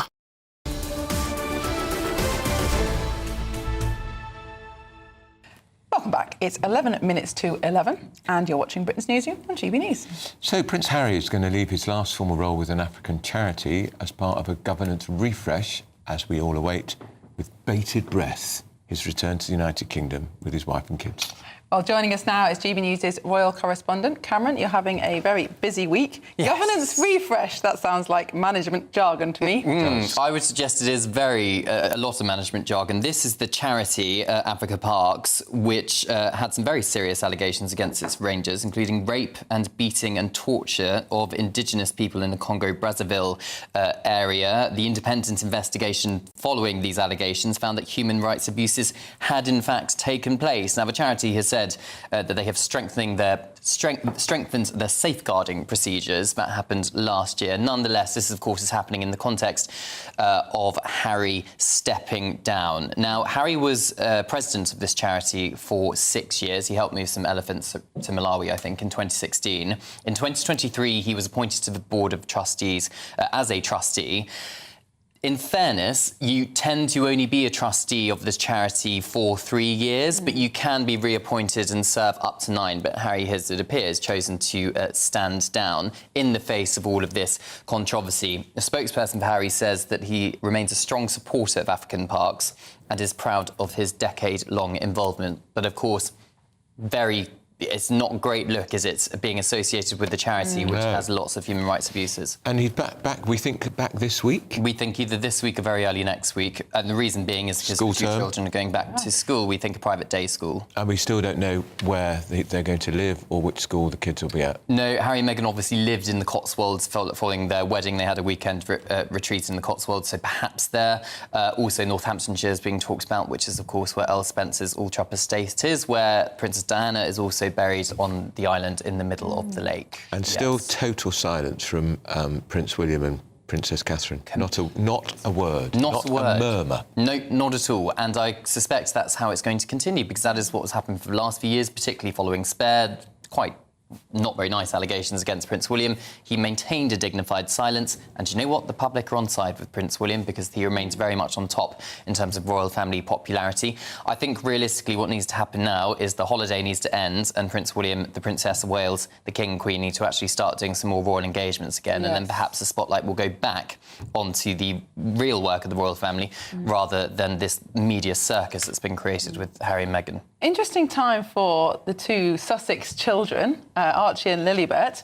What a culture change for them. They've been brought up as Americans so far. They're going to go to probably some fairly traditional British prep school. It's going to be quite a shock for them. It will be. I suspect the home life won't change much. I can imagine it's still going to be a sprawling estate in terms of the house that they decide to live in, similar to their Montecito mansion, which cost around £14 million, I think, when they bought it in 2020. But you're right, the school system, completely different to California. It is going to be a private preparatory school, very similar to what Prince Harry went to himself. And it will be a complete shock. Uniforms, for one, who will have to wear school uniforms. Very strict, well, far stricter, probably a bit more work as well. So it's going to be interesting to see how they cope with that. And but of course, they are quite young, so I'm sure they'll adapt. And you do wonder if that is part of the reason they're back, if they're coming back, because Harry wants his kids educated here rather than in America. Yes, quite possibly, and maybe wanting Prince Archie to play rugby. There's been lots of talk, actually, of Prince Harry wanting to attend far more rugby matches as a normal private citizen, because he adored that back in the day. He was patron, I think, of England rugby, and then he, of course, lost that. The Queen stripped him of that patronage, but now the Princess of Wales has that, and she seems to be doing incredibly well there. So, yeah, let's see if he can attend some rugby matches with Prince any Archie. update on what the Duchess of Sussex might be doing with her time? There were some rumours about an acting role that seems to have come to nothing. Well, Netflix have now confirmed there is a season 3 of The Gentleman, and I was told that Meghan was in talks to work with Guy Ritchie, who's director of that particular series, to act in season 3. So that all stacks up. But Tina Brown, the very well-respected royal author, is saying that those talks have now ceased because of the backlash that's happened with Meghan. To be honest, we don't know the answer. That's either going to age very well or very badly, that particular claim. Sure, there'll be some local pantomimes in the Cotswolds that could welcome an additional actress. EastEnders, Emmerdale. She would be the first member of the royal family to be an actor in a TV series? Yeah, I think so. Of this kind of high-profile status, then yes, of course, she was very successful in Suits before she met Prince Harry, and then kind of gave it all up to join the royal world, which clearly did not work out for her. So now she's going back to It's hard to see what possible job or career she could start as the Duchess of Sussex without any controversy or backlash. It'd be very difficult. She could be a mum and carry on making a boring jam. She could do, 6,000 miles away from where the jam's Give being it away made. on our great British giveaway. Anyway, we need to move on now. Jeffrey Archer coming up next on why the deposit to stand as an MP should increase. This is Britain's Newsroom, Britain's favourite morning show on GB News.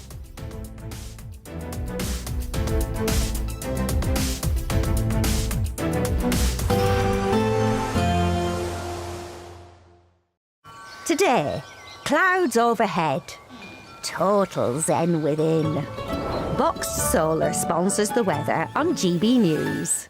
Good morning, welcome to your latest GB News weather update brought to you from the Met Office. A fine start to the day, chance of showers though as the day goes on and potentially some thunderstorms into this evening across more south and western areas. There'll be plenty of dry and sunny weather though elsewhere across the UK through today, particularly parts of northwest Scotland but also central and eastern areas of England seeing a much warmer day today, temperatures climbing towards the higher 20s, 27 or 28 degrees possible in the south and east. More in the way of showers across the south and west. Some of these could bring some thundery, heavy downpours for a time, but it will feel quite humid wherever you are today. That's away from the east coast where we'll consistently see quite an onshore easterly breeze, and that's going to bring thicker cloud to eastern areas of Scotland and eastern areas of northern England too. A little bit brighter and clearer though to the north and west. There is a chance of an odd shower across the far northwest of Scotland, but I think otherwise it's going to be quite dry. Some of this rain will start to push up further north into parts of Northern Ireland and West Wales throughout Tuesday. There is some uncertainty in the exact details of this, but I think anywhere in the south and west could see some rain, potentially a thunderstorm through Tuesday evening and the early hours of Wednesday, potentially pushing into parts of southeastern England throughout the early hours of Wednesday. Again, though, I'd stay tuned to the forecast for the details on that. For many areas, though, it's going to be a warm and humid night, quite a lot of cloud around, and that easterly wind continuing across the east coast of the north and east. Another dry day across more northern areas on Wednesday. To the south, though, a much more unsettled day. A continued chance of thundery downpours through the day. That brings a risk of some surface water flooding. Away from the showers, it will feel quite hot and humid, though. Temperatures climbing towards 27 or 28 degrees once again on Wednesday. Have a good day. Bye-bye. Today, clouds overhead, total zen within. Boxed Solar sponsors the weather on GB News. It's the biggest, greatest Great British giveaway of the year so far. Courtesy of Marquis Leisure, this brand new McClure Fusion could be yours. We'll also boost your bank account too with a further £35,000 in tax-free cash to spend however you like. For a chance to win, text prize to 63225. One entry costs £2.50 plus one standard network rate message. Or text bonus to 63225. 5 entries cost £5 plus one standard network rate message. Go to gbnews.com/win. Entry start at £2.50. Call 0903 686 3232. Calls cost £2.50 plus your network access charge. Or post your name and number to GB23 PO Box 8690 Derby DE1 9TT. UK only. Entrance must be 18 or over. Lines close at 4 p.m. on the 23rd of October. Please check the closing time if listening or watching on demand. Good luck. Some people enjoy lazy Sunday mornings, but not me. What's the truth of the matter? So that's a very live question. Would you support him if he waters down these plans? Before the spin sets in, I'll be getting to the truth. This is personal. No soft questions, no easy answers. It's one thing if the state has rules in this country. It's another thing whether the police and others actually police them. Setting the agenda and holding those in power to account. You can't really blame her if the system is set up this way. You will not want to miss it, trust me. The Camilla Tominey Show, Sundays from 9:30, only on GB News.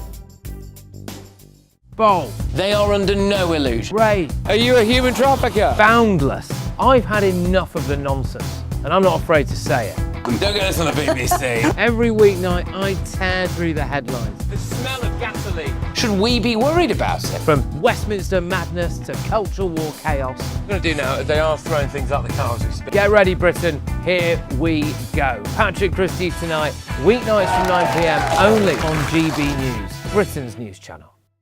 As soon as it hits 11 and the headlines come in, the Late Edition brings you the breaking news from all the front pages. Because the news is going to happen. So get a head start today. Patrick Christie's tonight, Late Edition. Alex Armstrong tonight, Late Edition. From 11 o'clock every night. Only on GB News, the People's Channel, Britain's news channel. I've been in Westminster for a long time. But I know that though power may be here, its effect on people's lives is across the whole of the country. We may be where rules are made, but it's where they're implemented that matters. Join me, Jacob Rees-Mogg, for forthright and frank discussion on where Britain has come from, where it's going, and where it will end up. That's State of the Nation, Monday to Thursday, 8 to 9 o'clock. Vox Populi, Vox Dei.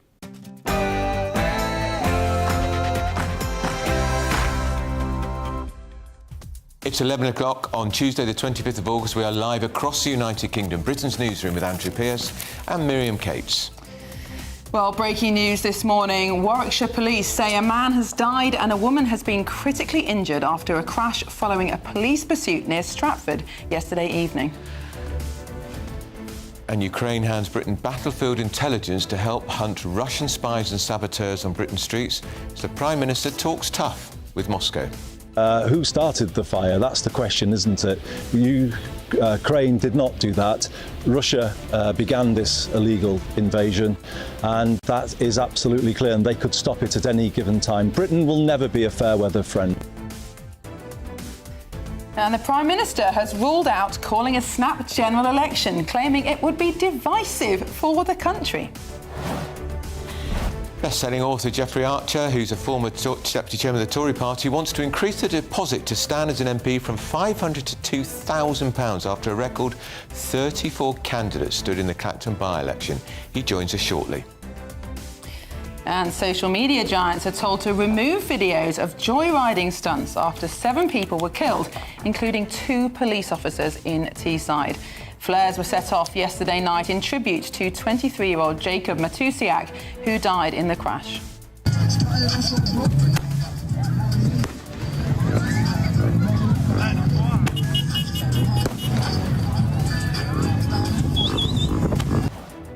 Appalling.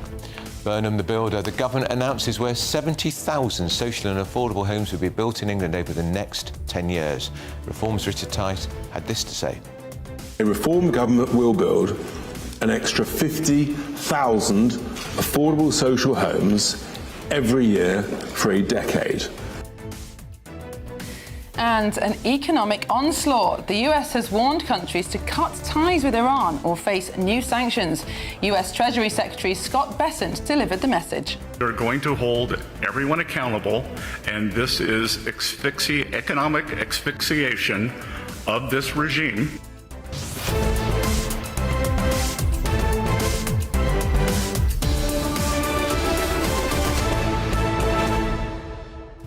Well, we're going to talk to Jeffrey Archer very shortly, but the Clacton by-election became a joke. 34 candidates, 10 or 11 of them got under 20 votes. Incredible. Under 20 votes. What a complete waste of everybody's time. And it was a very expensive by-election because the polling paper was 3 metres long or something, or 3 yards.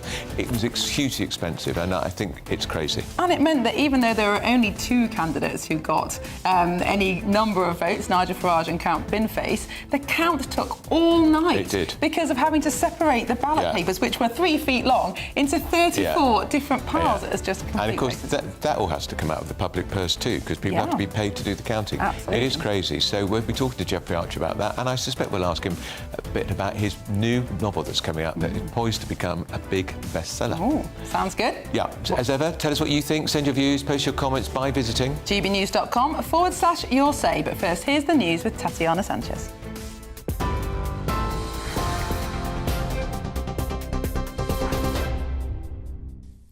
Good morning. The top stories. Breaking news. Warwickshire Police says a man has died and a woman has been left critically injured in a crash after a pursuit involving a police car.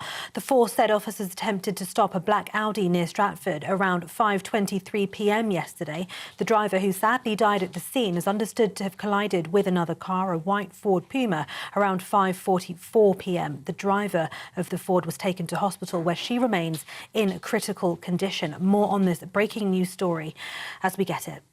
Meanwhile, 12 people have been arrested in connection with the collision that killed 7 people, including 2 police officers, near Middlesbrough.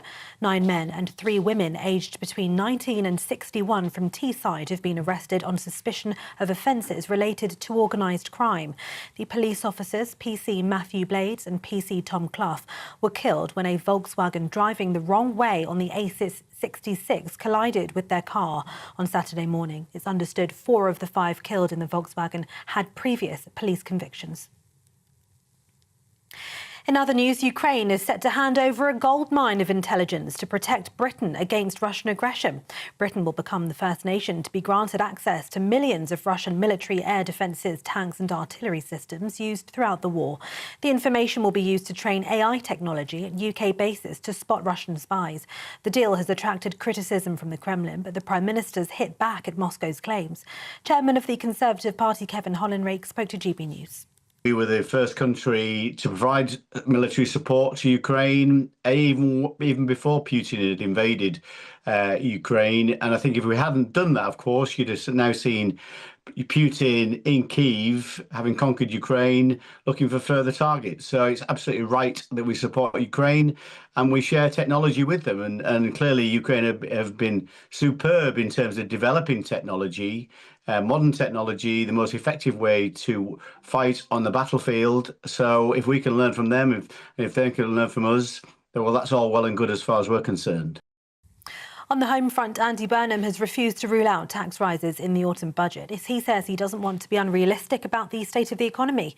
The Prime Minister said he would take a careful approach to the economy and defended his previously announced cost of living pledges as funded spending commitments. Mr Burnham became Prime Minister in July, promising to give people breathing space and help with the cost of living. But questions remain over how major policies such as social care reforms are to be funded.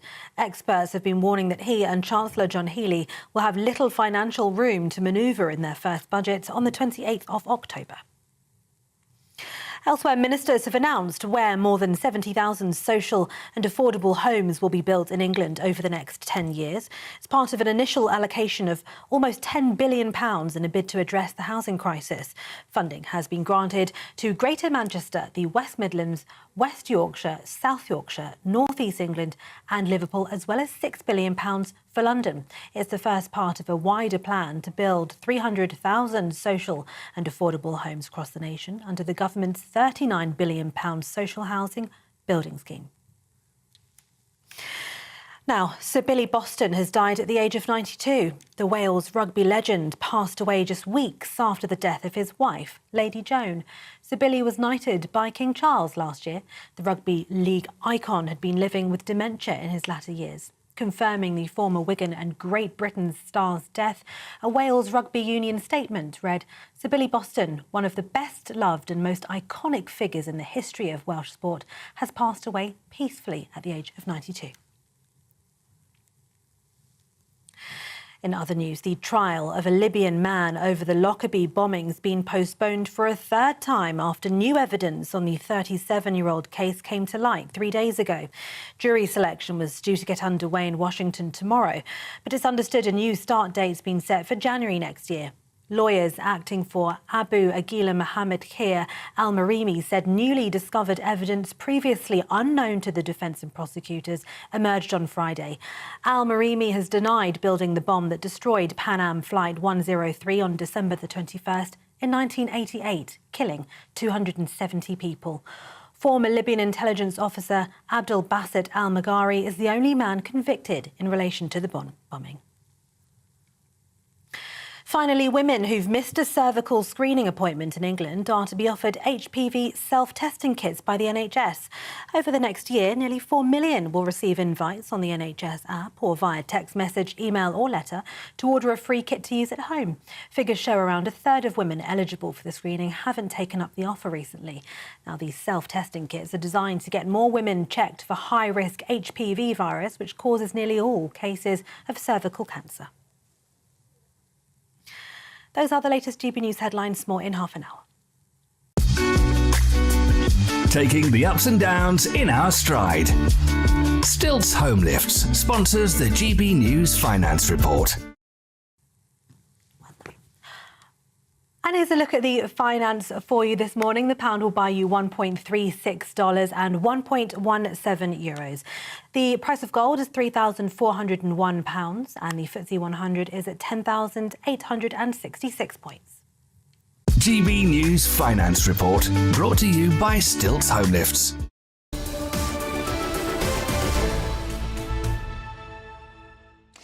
Hello, good morning and welcome. You're watching and listening to Britain's Newsroom. We're live across the United Kingdom on GB News with Andrew Pearce and me, Miriam Cates. Well, remember this? It's a 34-candidate-long ballot paper at the Clacton by-election. I think over 3 feet in length, that ballot paper. A record number, and all but 2 of them got less than 1.5% of the vote. 11 of the candidates got under 20 votes. What a waste of time. Well, Jeffrey Archer, a best-selling novelist and former deputy chairman of the Tory party, is calling for the deposit to stand in a by-election to rise from £500 to £2,000 to make sure there is no repetition of what happened in Clacton, which was, frankly, a farce. Jeffrey Archer joins us now. Jeffrey, morning. Why are you suggesting the deposit needs to rise, and why have you picked the figure of £2,000? Well, it was £150 before it was raised to £500 in 1985, 41 years ago.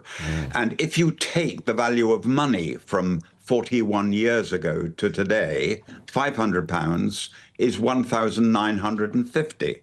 So I think 2,000 would be a sensible figure. While it's 500, and you have pointed out that 10 people didn't get more than 1%. Extraordinary. Of course, you must be able to stand in a by-election or an election if you wish to, of course. But the by-election like this attracted, because of Nigel Farage, attracted national interest. So a lot of people thought, for £500, I'll have a bit of fun. And they ended up with less than 1%.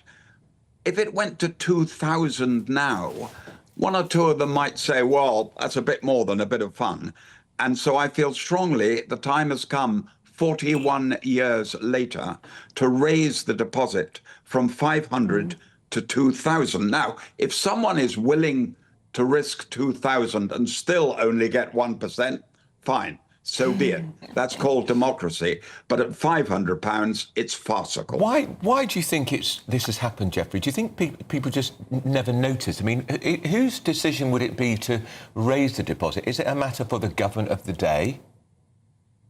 Well, the first part of your question is these things just go on and no one mentions them. But once you've got a ballot paper that's 3 foot long with 34 candidates, and may I suggest to you, Andrew, that if the Standards Committee decide that Mr. Farage has to be banned from the House for more than 9 days, and 10% of the Clacton electorate decide they will have another by-election, and the proper candidates, Conservative, Labour, Liberal, everyone else, Restore, join in, you're going to have 40 candidates on the list.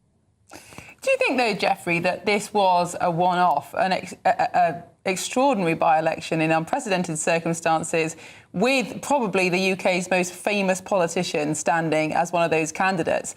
It's not going to happen again, is it? We're not going to get this interest in candidacy in a future by-election or a general election.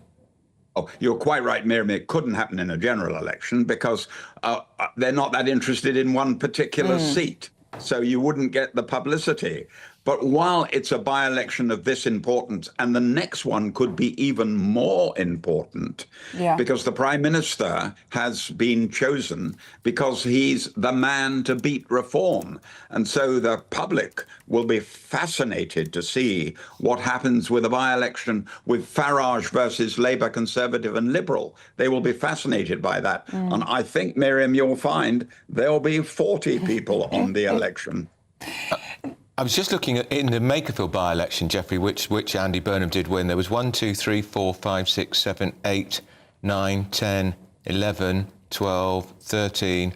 There were 14 candidates. That's a lot too, isn't it, for a by-election? 14 is silly. If you genuinely want to be a member of Parliament and you believe you have a chance of getting into the House, you have to get 5% to avoid losing your deposit. If you know in your heart you're not going to get 1%, you have another reason for standing, and it's nothing to do with entering the House of Commons. Can we talk about the electoral system more widely? Because we do have this first past the post system where only the person with the most votes in each constituency makes it into Parliament. And it stood us in good stead for hundreds of years under a two-party system. But we no longer have a two-party system. We have 4, perhaps even 5 parties that are viable between the 15 and 25% mark. At the next general election, under this current system, we could see some very unpredictable and anomalous results. Do you think that it's time to rethink our system? Well, when I was a child, Labour got 40% of the vote, Conservatives got 40% of the vote, and the rest got 20%. And that was divided, and that decided who governed our country. You're quite right, Miriam. We now have 5 parties, and we're in a different world. And we're going to have to decide whether that means we need a different system, and that perhaps first past the post is no longer a credible system at the current time. I don't know what the answer is. I genuinely don't. But I do accept without question we're living in a totally different world. Now, the answer to the second part of your question, yes, there are going to be some very strange results where cabinet ministers, shadow cabinet ministers, are strangely beaten by candidates they didn't think were in the race. But we've still got 2.5 years to go. And it'll be if a week is a long time in politics, 2.5 years is a very long time. We're under pressure for time, Geoffrey, but why, in your view, has support for the two main parties in particular, Labour and the Tories, broken down so much? The old loyalties, the old tribal loyalties have broken down. Well, I think they've had them one after another. It hasn't been a good thing that we've had 5 prime ministers in 7 years, and things change very quickly.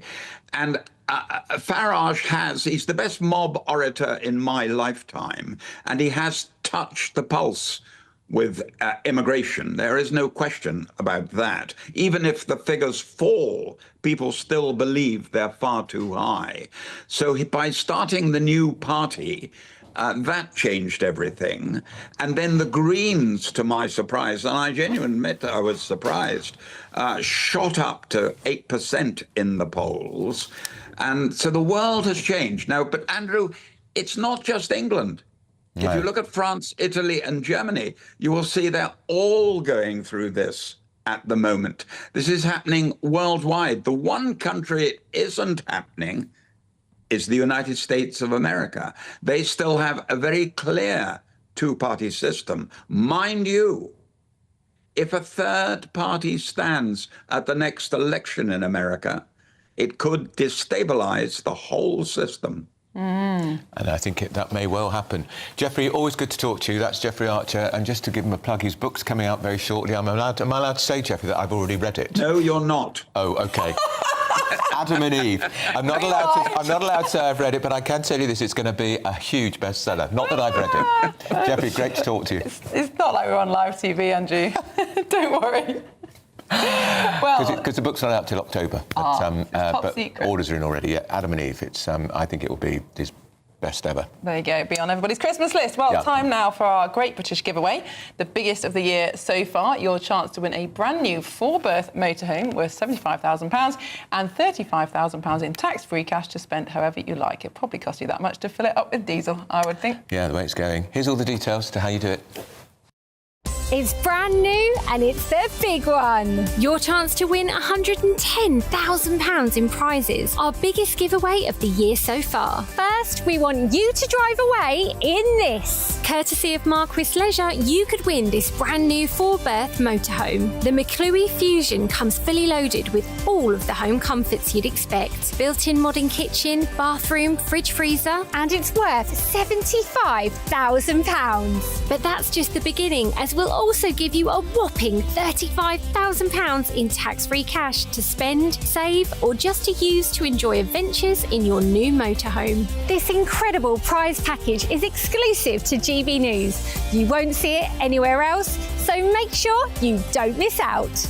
For a chance to win a motorhome and cash, text prize to 63225. One entry costs £2.50 plus one standard network rate message. Or text bonus to 63225. 5 entries cost £5 plus one standard network rate message. Go to gbnews.com/win. Entries start at £2.50. Call 0903 686 3232. Calls cost £2.50 plus your network access charge. Or post your name and number to GB23 PO Box 8690 Derby DE1 9TT.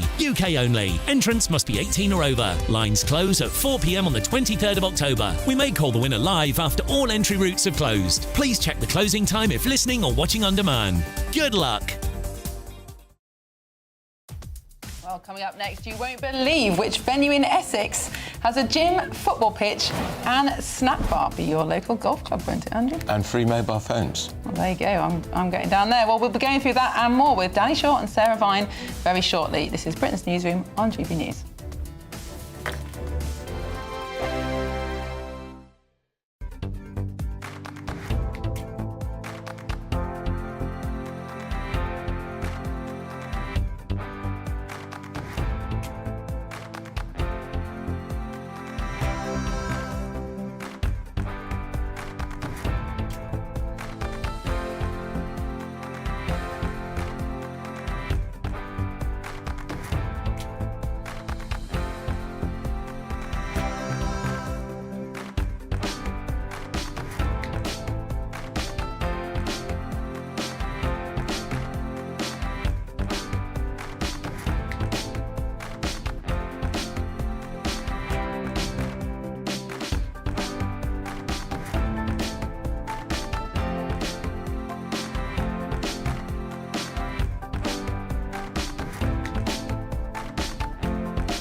Britain is not just a geographical expression.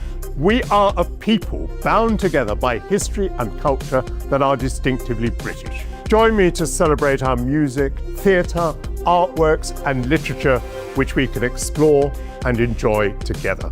Everybody's welcome. Sunday with Michael Portillo. Every Sunday at 11 a.m. on GB News, the People's Channel, Britain's news channel.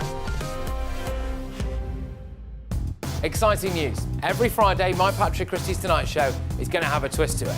We're welcoming some special guests. You. That's right, on Fridays I'm going to be doing my show in front of a live studio audience because this show is about you and what you have to say. It's going to be the same big debates, same big topics, same big opinions. But every Friday night at 9 p.m, you are invited to come on down to Patrick Christie's Tonight to be a part of the action. Only on GB News, the People's Channel, Britain's news channel. Welcome to Free Speech Nation with me, Josh Howard. This is the show where each week we see what's happening in the world of culture, current affairs and politics. First of all, say welcome to the UK. Oh, thank you. And we're not afraid to use our free speech so that you can use yours. It's not controversial in the slightest to anyone who hasn't lost their mind. Free Speech Nation, Sunday nights at 7 p.m. Only on GB News, the People's Channel, Britain's news channel.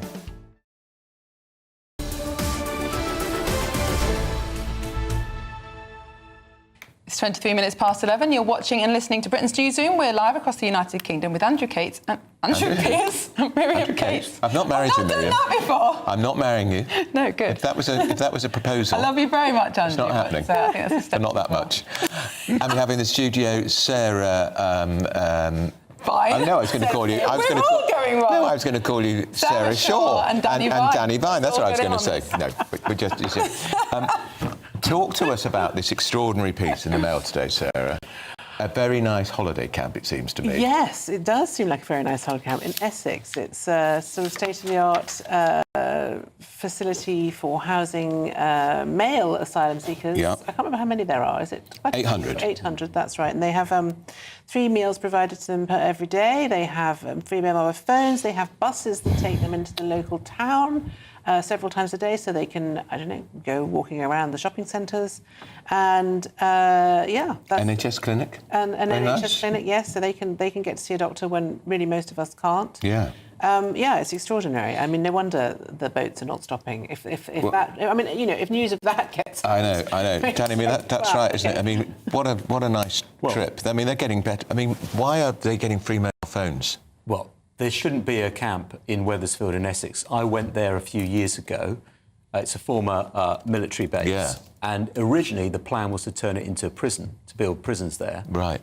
And local people were absolutely aghast at that idea, because if you've ever been there, it's in a very small village. Right. The roads around there are tiny. There's no infrastructure around there whatsoever. So that's why they have to lay on minibuses to take them to Braintree or Chelmsford or Colchester, where there's something for them to do. Look, this is cheaper in the long run and better than housing people in hotels. There's no doubt about that, having them in military bases. But this is not a particularly appropriate site. But the fact is, they've got 800 people there. They want to ramp it up, I think, to 1,200 and then potentially more, because they've got the planning permission. They've been through the High Court. They've had cases going there. So the idea now that you would actually move people from there to other sites, I mean, it just doesn't make sense. But what's going to stick in people's craws? They've got an NHS clinic when people have to can spend an hour trying to get through to their GP. Well, if you've on got the phone. 800, if you've got 800 people there, some of them will have medical problems. Right.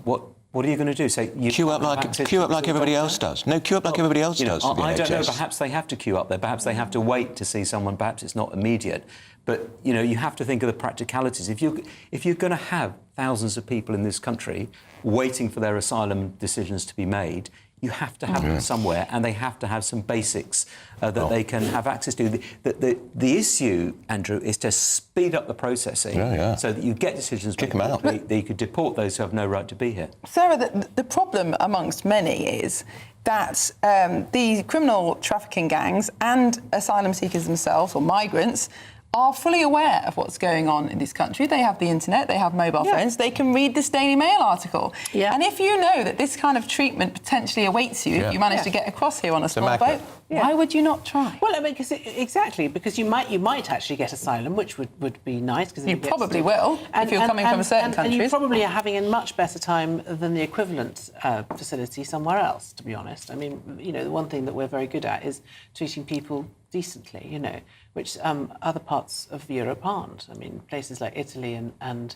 France haven't really got very good records on this. So of course you're going to. It's just normal human nature. If you think that there's a clean bed and a mobile phone and medical care and 3 meals a day, you're going to head for that, because why wouldn't you? I mean, I you don't can't think really blame that's the them. primary reason why most people are coming. I think most people are coming here because of the English language, because they might have relatives here.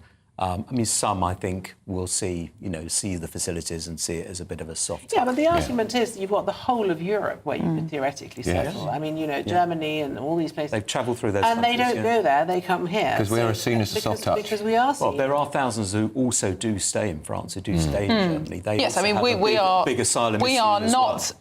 abnormal when it comes to levels of asylum seeking here in this country compared to other European countries. It is a continent-wide problem. But Danny, let me take you back to, you said that housing people in these military camps is better than hotels. It's certainly cheaper, and I can see there are advantages.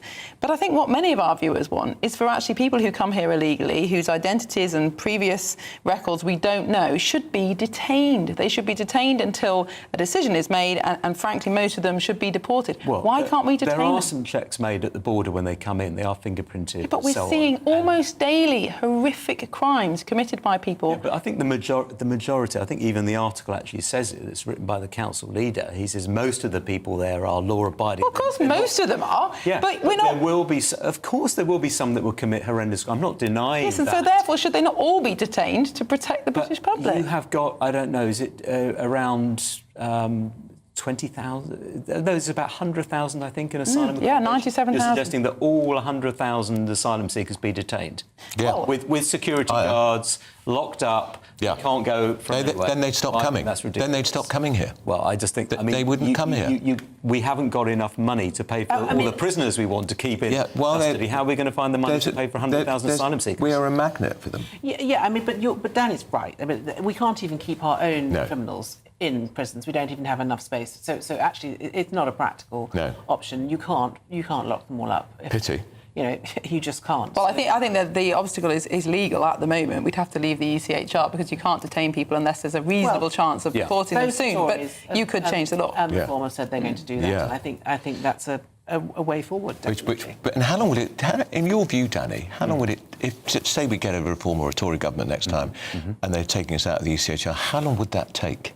I think a few years, I think. That's what I think. Yeah. So it's not a quick fix, is it? It's not a quick fix. And there'll be all sorts of issues with it in the House of Lords. Yeah, it will go all the way up to various courts. And then, if it does come in, then individual policies that will be affected, they will be challenged under other grounds. Yeah. Under, our sort of... The rights that have been that have come down over centuries in terms of, liberty, in terms of you can't just lock people up if they haven't committed a crime. Well, they have committed a crime because they've come here illegally. Well, not all of them, Miriam. Some of them. Well, yes, people who have overstayed their visas, for example, but then overstaying your visa is illegal. By crossing the channel, they're breaking the law, aren't they? No, I think if you come here illegally, crossing the channel without documentation or whatever, the right to be here, you're potentially breaking the law. Well, there's 200,000 people in that situation over the last... I'm not sure that gives the authorities the right to lock you up indefinitely. Even regardless of whether we're in the European Convention. Well, I just think, of course, there are practical problems now that we're in this position where we've got 97,000 asylum seekers. But The Guardian this week were publishing multiple articles about how women are treated in Afghanistan. Women are not allowed to see a male doctor, and women are not allowed to be doctors. So where does that leave women who are sick? This is a country that we're getting lots and lots of asylum seekers from. We know the attitude of that country to women, and yet we're saying, it's fine, just roam the streets. You're completely right. I mean, one of the things that I think is problematic is that so many of them, the vast majority, are men. They're men of working and 20s fighting and 30s. age. Yeah. They're not, they're not helpless women and children. They're not helpless old people.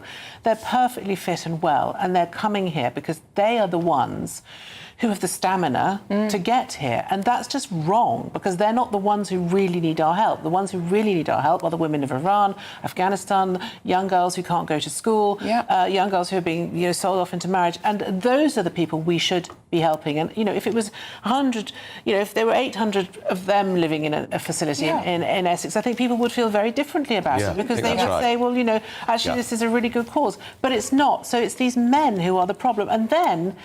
when you get, a significant and visible number of sexual attacks committed by asylum seekers, then that sort of adds another layer of people tearing their hair out. And that's the problem. Yeah. And, we have to find a way of stopping them from coming in the first place. That's the only way forward. That is absolutely right. And the way to do that, as I've said before, is an agreement with France where you come in illegally and you go back within 24, 48 hours. Yeah. And that's the only thing that will stop it, in my view. Yeah. Yes, that instant reaction. Instant response. You come here, it's no point. And that seems a very long way off, particularly under Macron. Yes, but He he's won't be not there got forever. long left, No, less thank than a God. year. So let's see what happens next. Now, in the France. Home Office has previously said of using former military sites to house asylum seekers. We're closing every asylum hotel and moving asylum seekers into basic accommodation, including ex-military sites. The plan to move migrants to military sites is fairer because it takes the burden off poorer communities where many asylum seekers are currently housed in hotels. Well, don't think that's going to wash with the great British public, do you? No. Where socialism meets liberalism. Disaster. Absolutely. We're going to get the 60-second news update now, of course, with Tatiana Sanchez.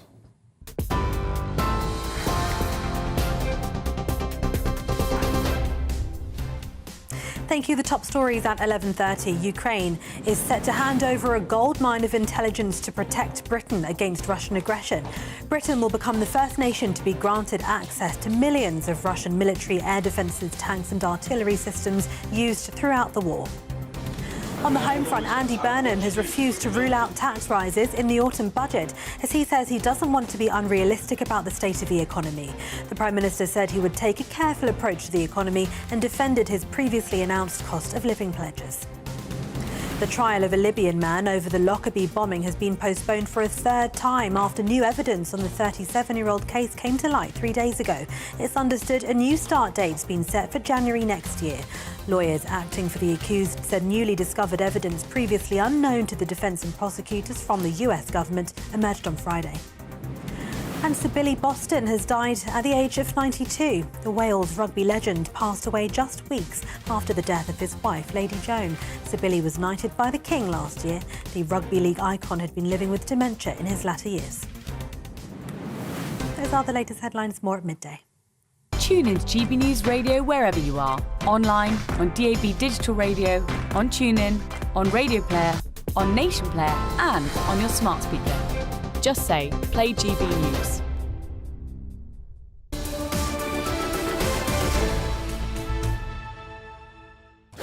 Welcome back to Britain's Newsroom. Plenty more coming up on our show, but at 12 o'clock we've got Mark and Emily with Good Afternoon Britain. What are you doing? Well, actually, I've just been helping Mark over here write his application for EasyJet. Because he's heard that people in their 50s are being recruited as cabin crew, and he's always wanted to be a trolley dolly. Well, you know, why not? Well, gin Good and to tonic, see please. exotic places. Well, don't think EasyJet go to that many exotic places. No. Costa del Sol. Yeah. Tenerife. Yeah. Well, it's good enough for Doogie. Yeah. You go off to Morocco. We don't want you to do that job, Mark, because we'd miss you here. Well, I'd certainly miss you too, but... He could always do both, multitask. Yeah. Coffee, tea. So EasyJet are recruiting more mature people, shall we say. What's behind this? Well, I don't know if it's just a PR activity or actually if they genuinely want people with experience in other areas. Perhaps the young ones aren't up to scratch. Well, it's a pretty gruelling job, I think. Yeah. Actually. On your feet are long. And it's Very a long tiring. day. Very tiring. A lot of passengers aren't especially compliant. You'd be good if with you that look one, at some Mark. other companies like British Airways, actually it's a seniority thing. So you will get on some of the better routes, the long-haul routes, some of the older, more experienced cabin crew that do that job. Yeah, well, anyway, we're also going to be talking about cousin marriage, because Keir Starmer had a bit of a difficult time with this one, didn't he? Yeah, well, he didn't want it to be banned for one reason or we another. talked to earlier in the programme who said they thought it was for a very simple reason, because it would have alienated the Muslim community to ban cousin marriage, and Labour has been losing so many votes from the Muslim community. That's why he didn't do it. Yeah, of course, we know that it's most prominent amongst Pakistani and Bangladeshi communities who have traditionally voted Labour, although that's changed, hasn't it? More for independence. So we're going to be debating that, of course. I mean, it's about time, isn't it? Yeah, and we're also going to be looking at the issue. We've all been having a bit of a chuckle at the humanoid robot games in Beijing. I think we've got some of the images there of weightlifters and you know, it's been fun to laugh at, hasn't it? But we're going to look at the more sinister aspects of this. Humanoid robotic technology has really come on leaps and bounds, and the hosts of these Olympics, the Chinese, are at the forefront of the... no, it's difficult to talk about this, but we're just seeing that. Why is that robot doing that? Well, we're going to be talking about how they could all lead to our extinction, essentially, Mark. Basically, yes. Is that a form of gymnastics? Well, I think it's we're trying to make this a serious conversation about how the Chinese may mobilise these humanoids to act as a military army. Worrying. Yeah. Well, the Chinese have already, sort of armed these robotic dogs, that scuttle about at very high speeds with automatic weapons, with missiles and rockets. And, of course, the humanoid technology, with the exception of this little fella here, has come on leaps and bounds. So the thought of them being armed with weapons... one engineer has spoken out about how the Chinese are doing this and to protect China and to prevent wars. But who knows? Why would anybody want to go and watch these games? I don't know. Also, is it that much of a massive win for a robot to beat, Usain Bolt's clearly, Miriam is just you're going to get a season ticket for next Olympics. Then. Well, Miriam is... But I completely agree. It is terrifying. Yeah. When that little fella is standing in the battlefield opposite you with these AK-47 aimed at your head, and I don't think if he malfunctions like that, we've got nothing to worry about. Content coming up. Yeah. Fascinating. Well, that sounds really interesting. all of that and more at midday. But up next, America's launching an economic onslaught to isolate Iran after Donald Trump pledged an economic D-Day campaign to try to force an end to that war in Iran, which he said would be over in a few weeks. This is Britain's Newsroom on GB News. Sorry, guys. Good morning. Welcome to your latest GB News weather update, brought to you from the Met Office. Warm for most of us today, dry too, with some sunny spells around. There are a few showers, though, down to the south and west. We will see more of those showers as we head through the rest of this week. We've got low pressure down to the south of the UK. That's going to throw out warmer, more humid air that brings a risk of thundery downpours through Wednesday and Thursday.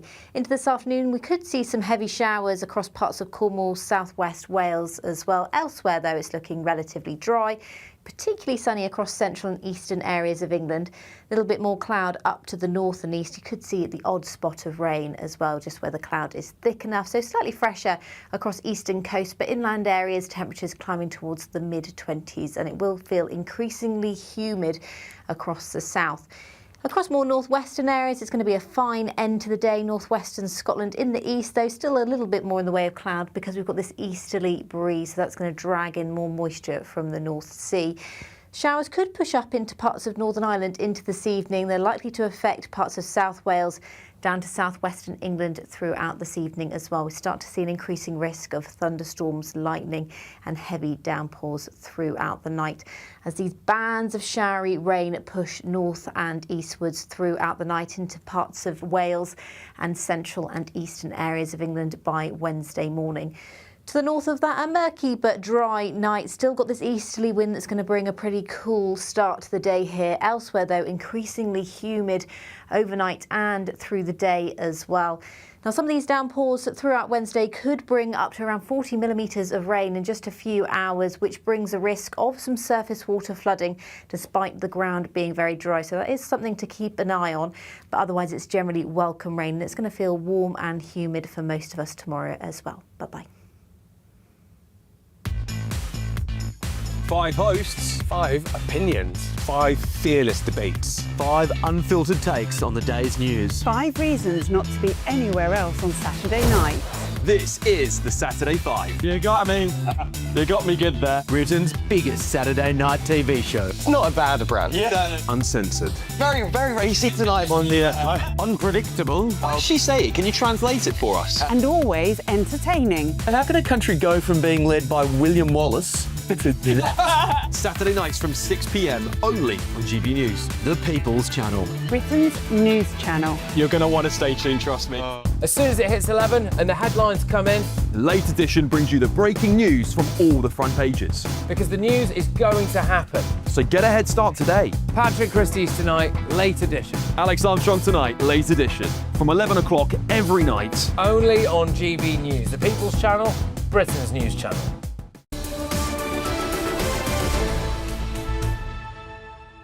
It is 18 minutes to 12. You're watching and listening to Britain's Newsroom on GB News with Andrew Pearce and Miriam Cates. Well, the United States has announced numerous sanctions against Iran, a move that the US Treasury Secretary Scott Bessent has hailed as the greatest financial offensive ever. Well, he also declared an economic D-Day against Iran, adding that any country continuing to enable the Islamic Republic would become a global pariah. Well, GB News presenter Tom Harwood has more for us. Economic D-Day, with the potential to blow up the global financial system. What on earth is Operation Economic Outcast all about? Well, the US Treasury Secretary Scott Bessent unleashed a wave of potential sanctions that could hit anyone who trades substantially with the Islamic Republic of Iran. These potential sanctions include digital assets, technology, gold, aviation and shipping. It's part of a wide-ranging secondary sanctions regime announced by the Treasury yesterday here in Washington, D.C.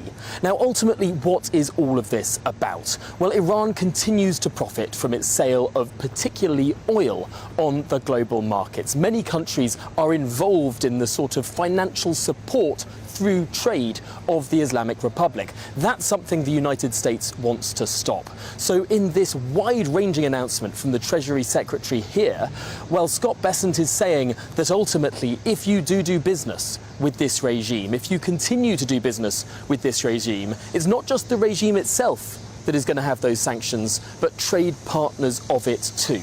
That's a relatively unprecedented step that, as Scott Bessent himself admitted, if it came immediately, it would have the potential to bring down the global financial system.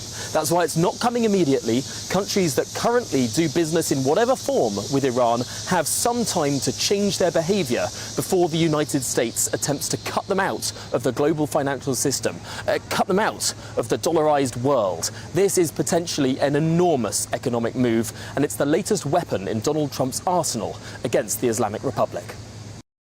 Well, Tom Harwood, thank you very much for that. I mean, do you think this smacks of desperation from Trump? Or is this an actually more effective weapon than the physical ones? Well, maybe, because the war's not working, is it? No. They're not getting anywhere. The Republican Guard is vice-like grip on Iran is as strong as ever. The mullahs are still running the show, and the Strait of Hormuz is not open.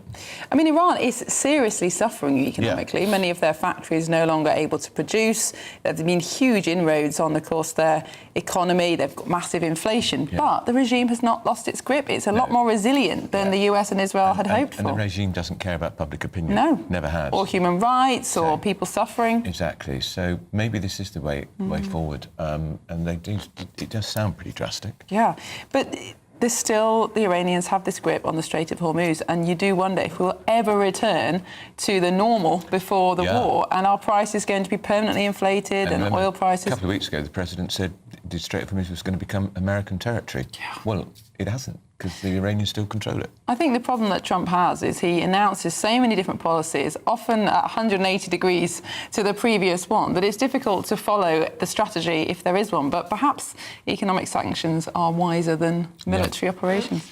Well, up next, Andy Burnham has refused to rule out tax rises. So how will he and the Chancellor John Healey get our economy back on track if taxes are going up? But first, if you're in search of some holiday sun, here's the forecast for our top European destinations.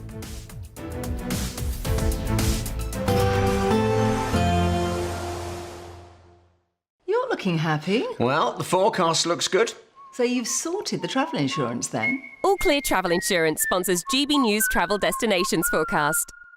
You're heading away for the final week of summer weather, some unseasonably wet and windy weather pushing through the Bay of Biscay, bringing wet weather to parts of Spain, Portugal, as well as Madeira throughout this week. That's this area of low pressure here.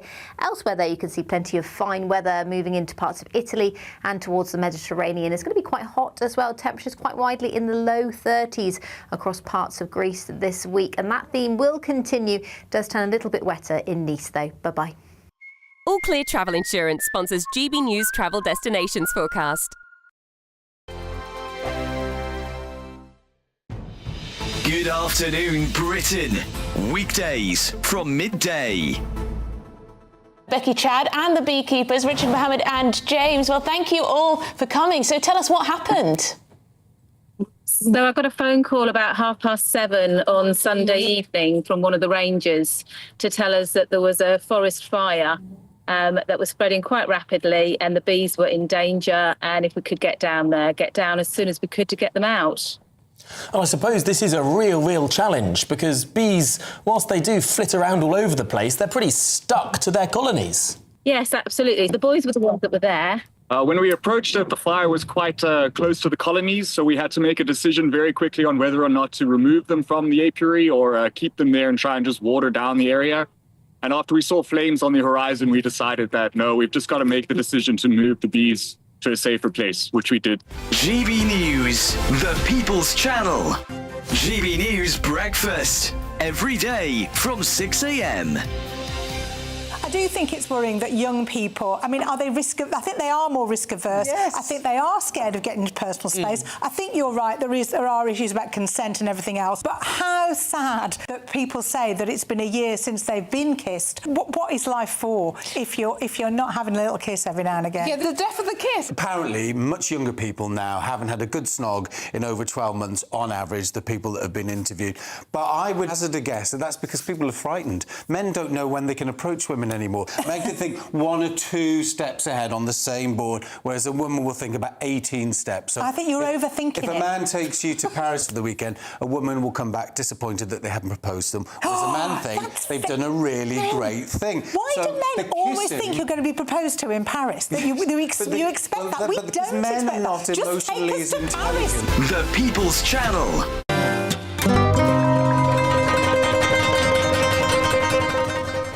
Here for like 12 hours. We're flying home at 11 o'clock tonight. Oh, and mummy and daughter. Yeah, and it only costs £70, so we thought, well, why not? Because it's cheaper than a supermarket shop.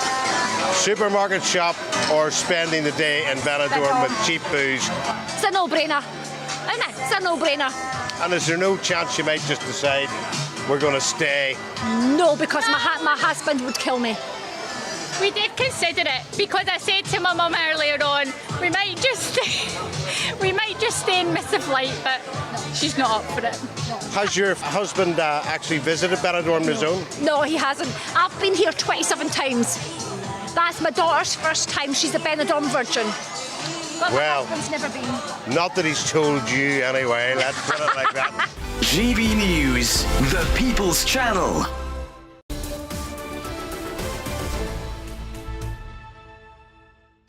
Welcome back to Britain's Newsroom. Well, the Prime Minister has refused to rule out tax rises in the autumn budget, as he says he does not want to be unrealistic about the state of the economy. Well, let's speak to the economist Vicky Price. Vicky, good morning. Thank you for joining Britain's Newsroom. The economy is in a bit of a tough place, isn't it, Vicky? I mean, we're at the time of the budget, John Healey is going to have some very difficult decisions. He has to cut spending or raise taxes or both. But at the same time, he has made all sorts of promises to the country and to Labour backbenchers, whether that's raising defence spending, keeping the welfare budget intact. What is he going to do?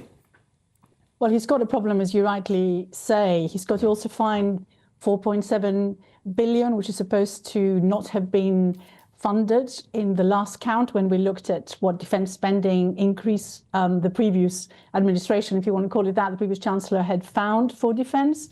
So he's got to find that. He's already, of course, Andy Burnham has promised a number of things in terms of cutting the cost of living crisis that we've got at present, including, of course, taking out VAT on electricity bills, and, of course, the freezing of the, or reduction and freezing of the bus fare. So we've now got a bus fare cap as well, which has got to be funded across. So he does claim he's found the money from somewhere, but the reality is that unless the economy really does well, there's going to be a problem. The headroom which Rachel Reeves had thought she had, which was about 22 billion for this financial year, may well be disappearing fast. The manifesto, Vicky, I mean, I think they've had a very creative attitude to their manifesto in the last 2 years. Did say no rise in income tax, but do you suspect if he does raise taxes, it will be capital gains tax? There is a discussion about that, sort of making capital gains tax rates the same as income tax rates. There's been a lot of resistance to that. Easier things to do would be to extend the national insurance contributions which is now charged on incomes when you have employment, to other areas such as possibly dividends and other sources of income. So that would give him a little bit more. He could indeed sort of look at things like the insurance premium that is being paid by people. So there are little tweaks which could give him quite a few billions if you were to do this now to meet, if you like, even the defense spending extra that he needs. Capital gains is a difficult one, not so much because it wouldn't raise very much, because it does actually raise quite a lot every year, but people will short the system, which is exactly what happened a couple of years ago when everyone thought capital gains tax was going to go up. So everyone actually cashed in, if you like, and paid the tax that was there at the time. And then, of course, it came down again in terms of what was being received. So that was pretty quickly after the election of July 2024. So it is a tricky one because it may affect people's decisions on what to do.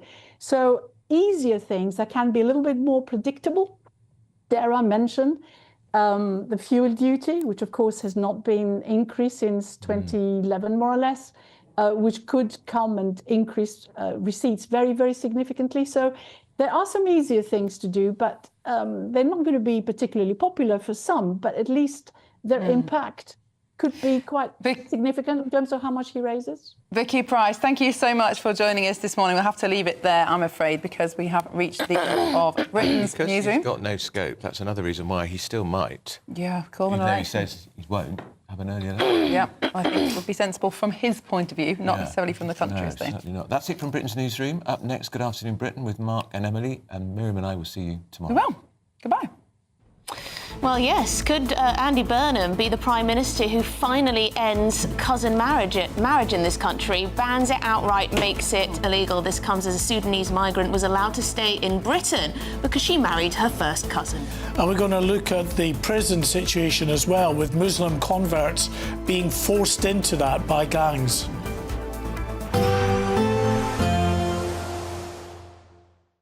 Expect warm spells with the odd rude interruption.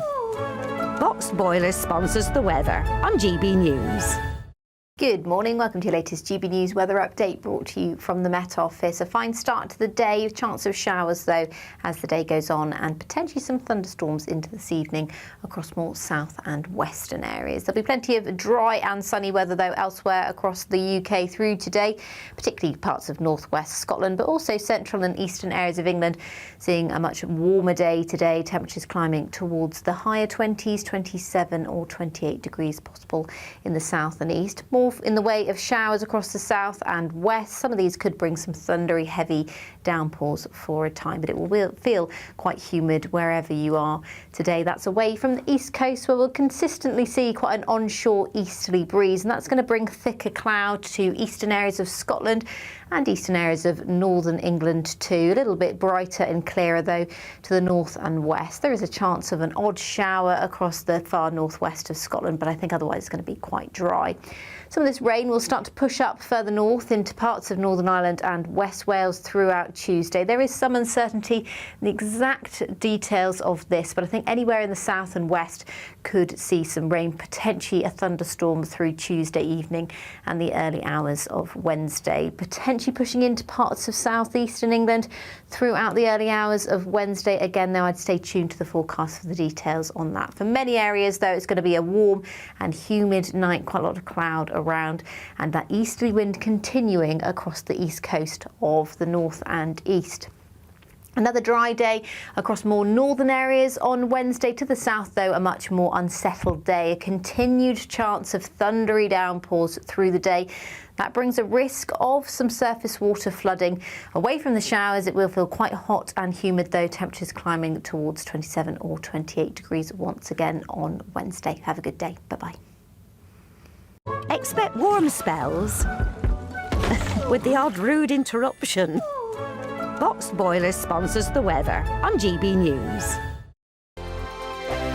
It's brand new and it's the big one. Courtesy of Marquis Leisure, you could win this brand new 4-berth motorhome. But that's just the beginning, as we'll also give you a whopping £35,000 in tax-free cash to spend, save, or just to use to enjoy adventures in your new motorhome. For a chance to win, text prize to 63225. One entry costs £2.50 plus one standard network rate message. Or text bonus to 63225. 5 entries cost £5 plus one standard network rate message. Go to gbnews.com/win. Entries start at £2.50. Call 0903 686 3232. Calls cost £2.50 plus your network access charge. Or post your name and number to GB23 PO Box 8690 Derby DE1 9TT. UK only. Entrants must be 18 or over. Lines close at 4 p.m. on the 23rd of October. Please check the closing time if listening or watching on demand. Good luck.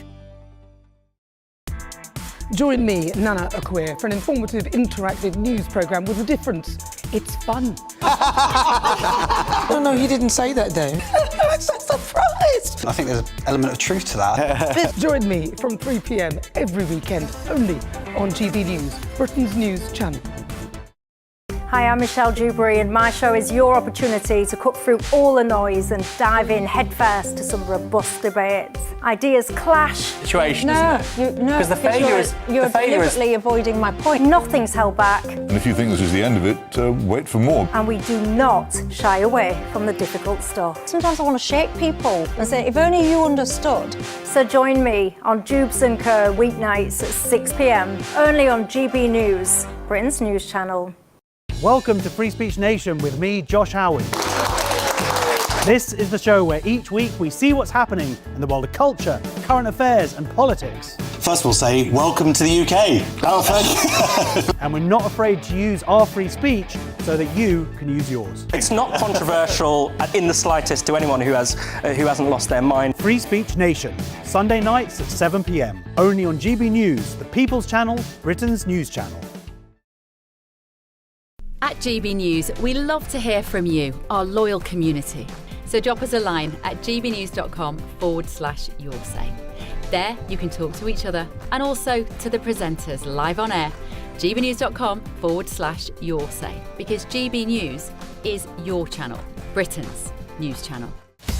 Breaking news, live updates, stories that matter. From the heart of the GB Newsroom to every corner of Britain, with our team of dedicated journalists across the UK. GB News bulletins are there to deliver the latest news that matters to you. Bulletins on GB News, the People's Channel, Britain's news channel.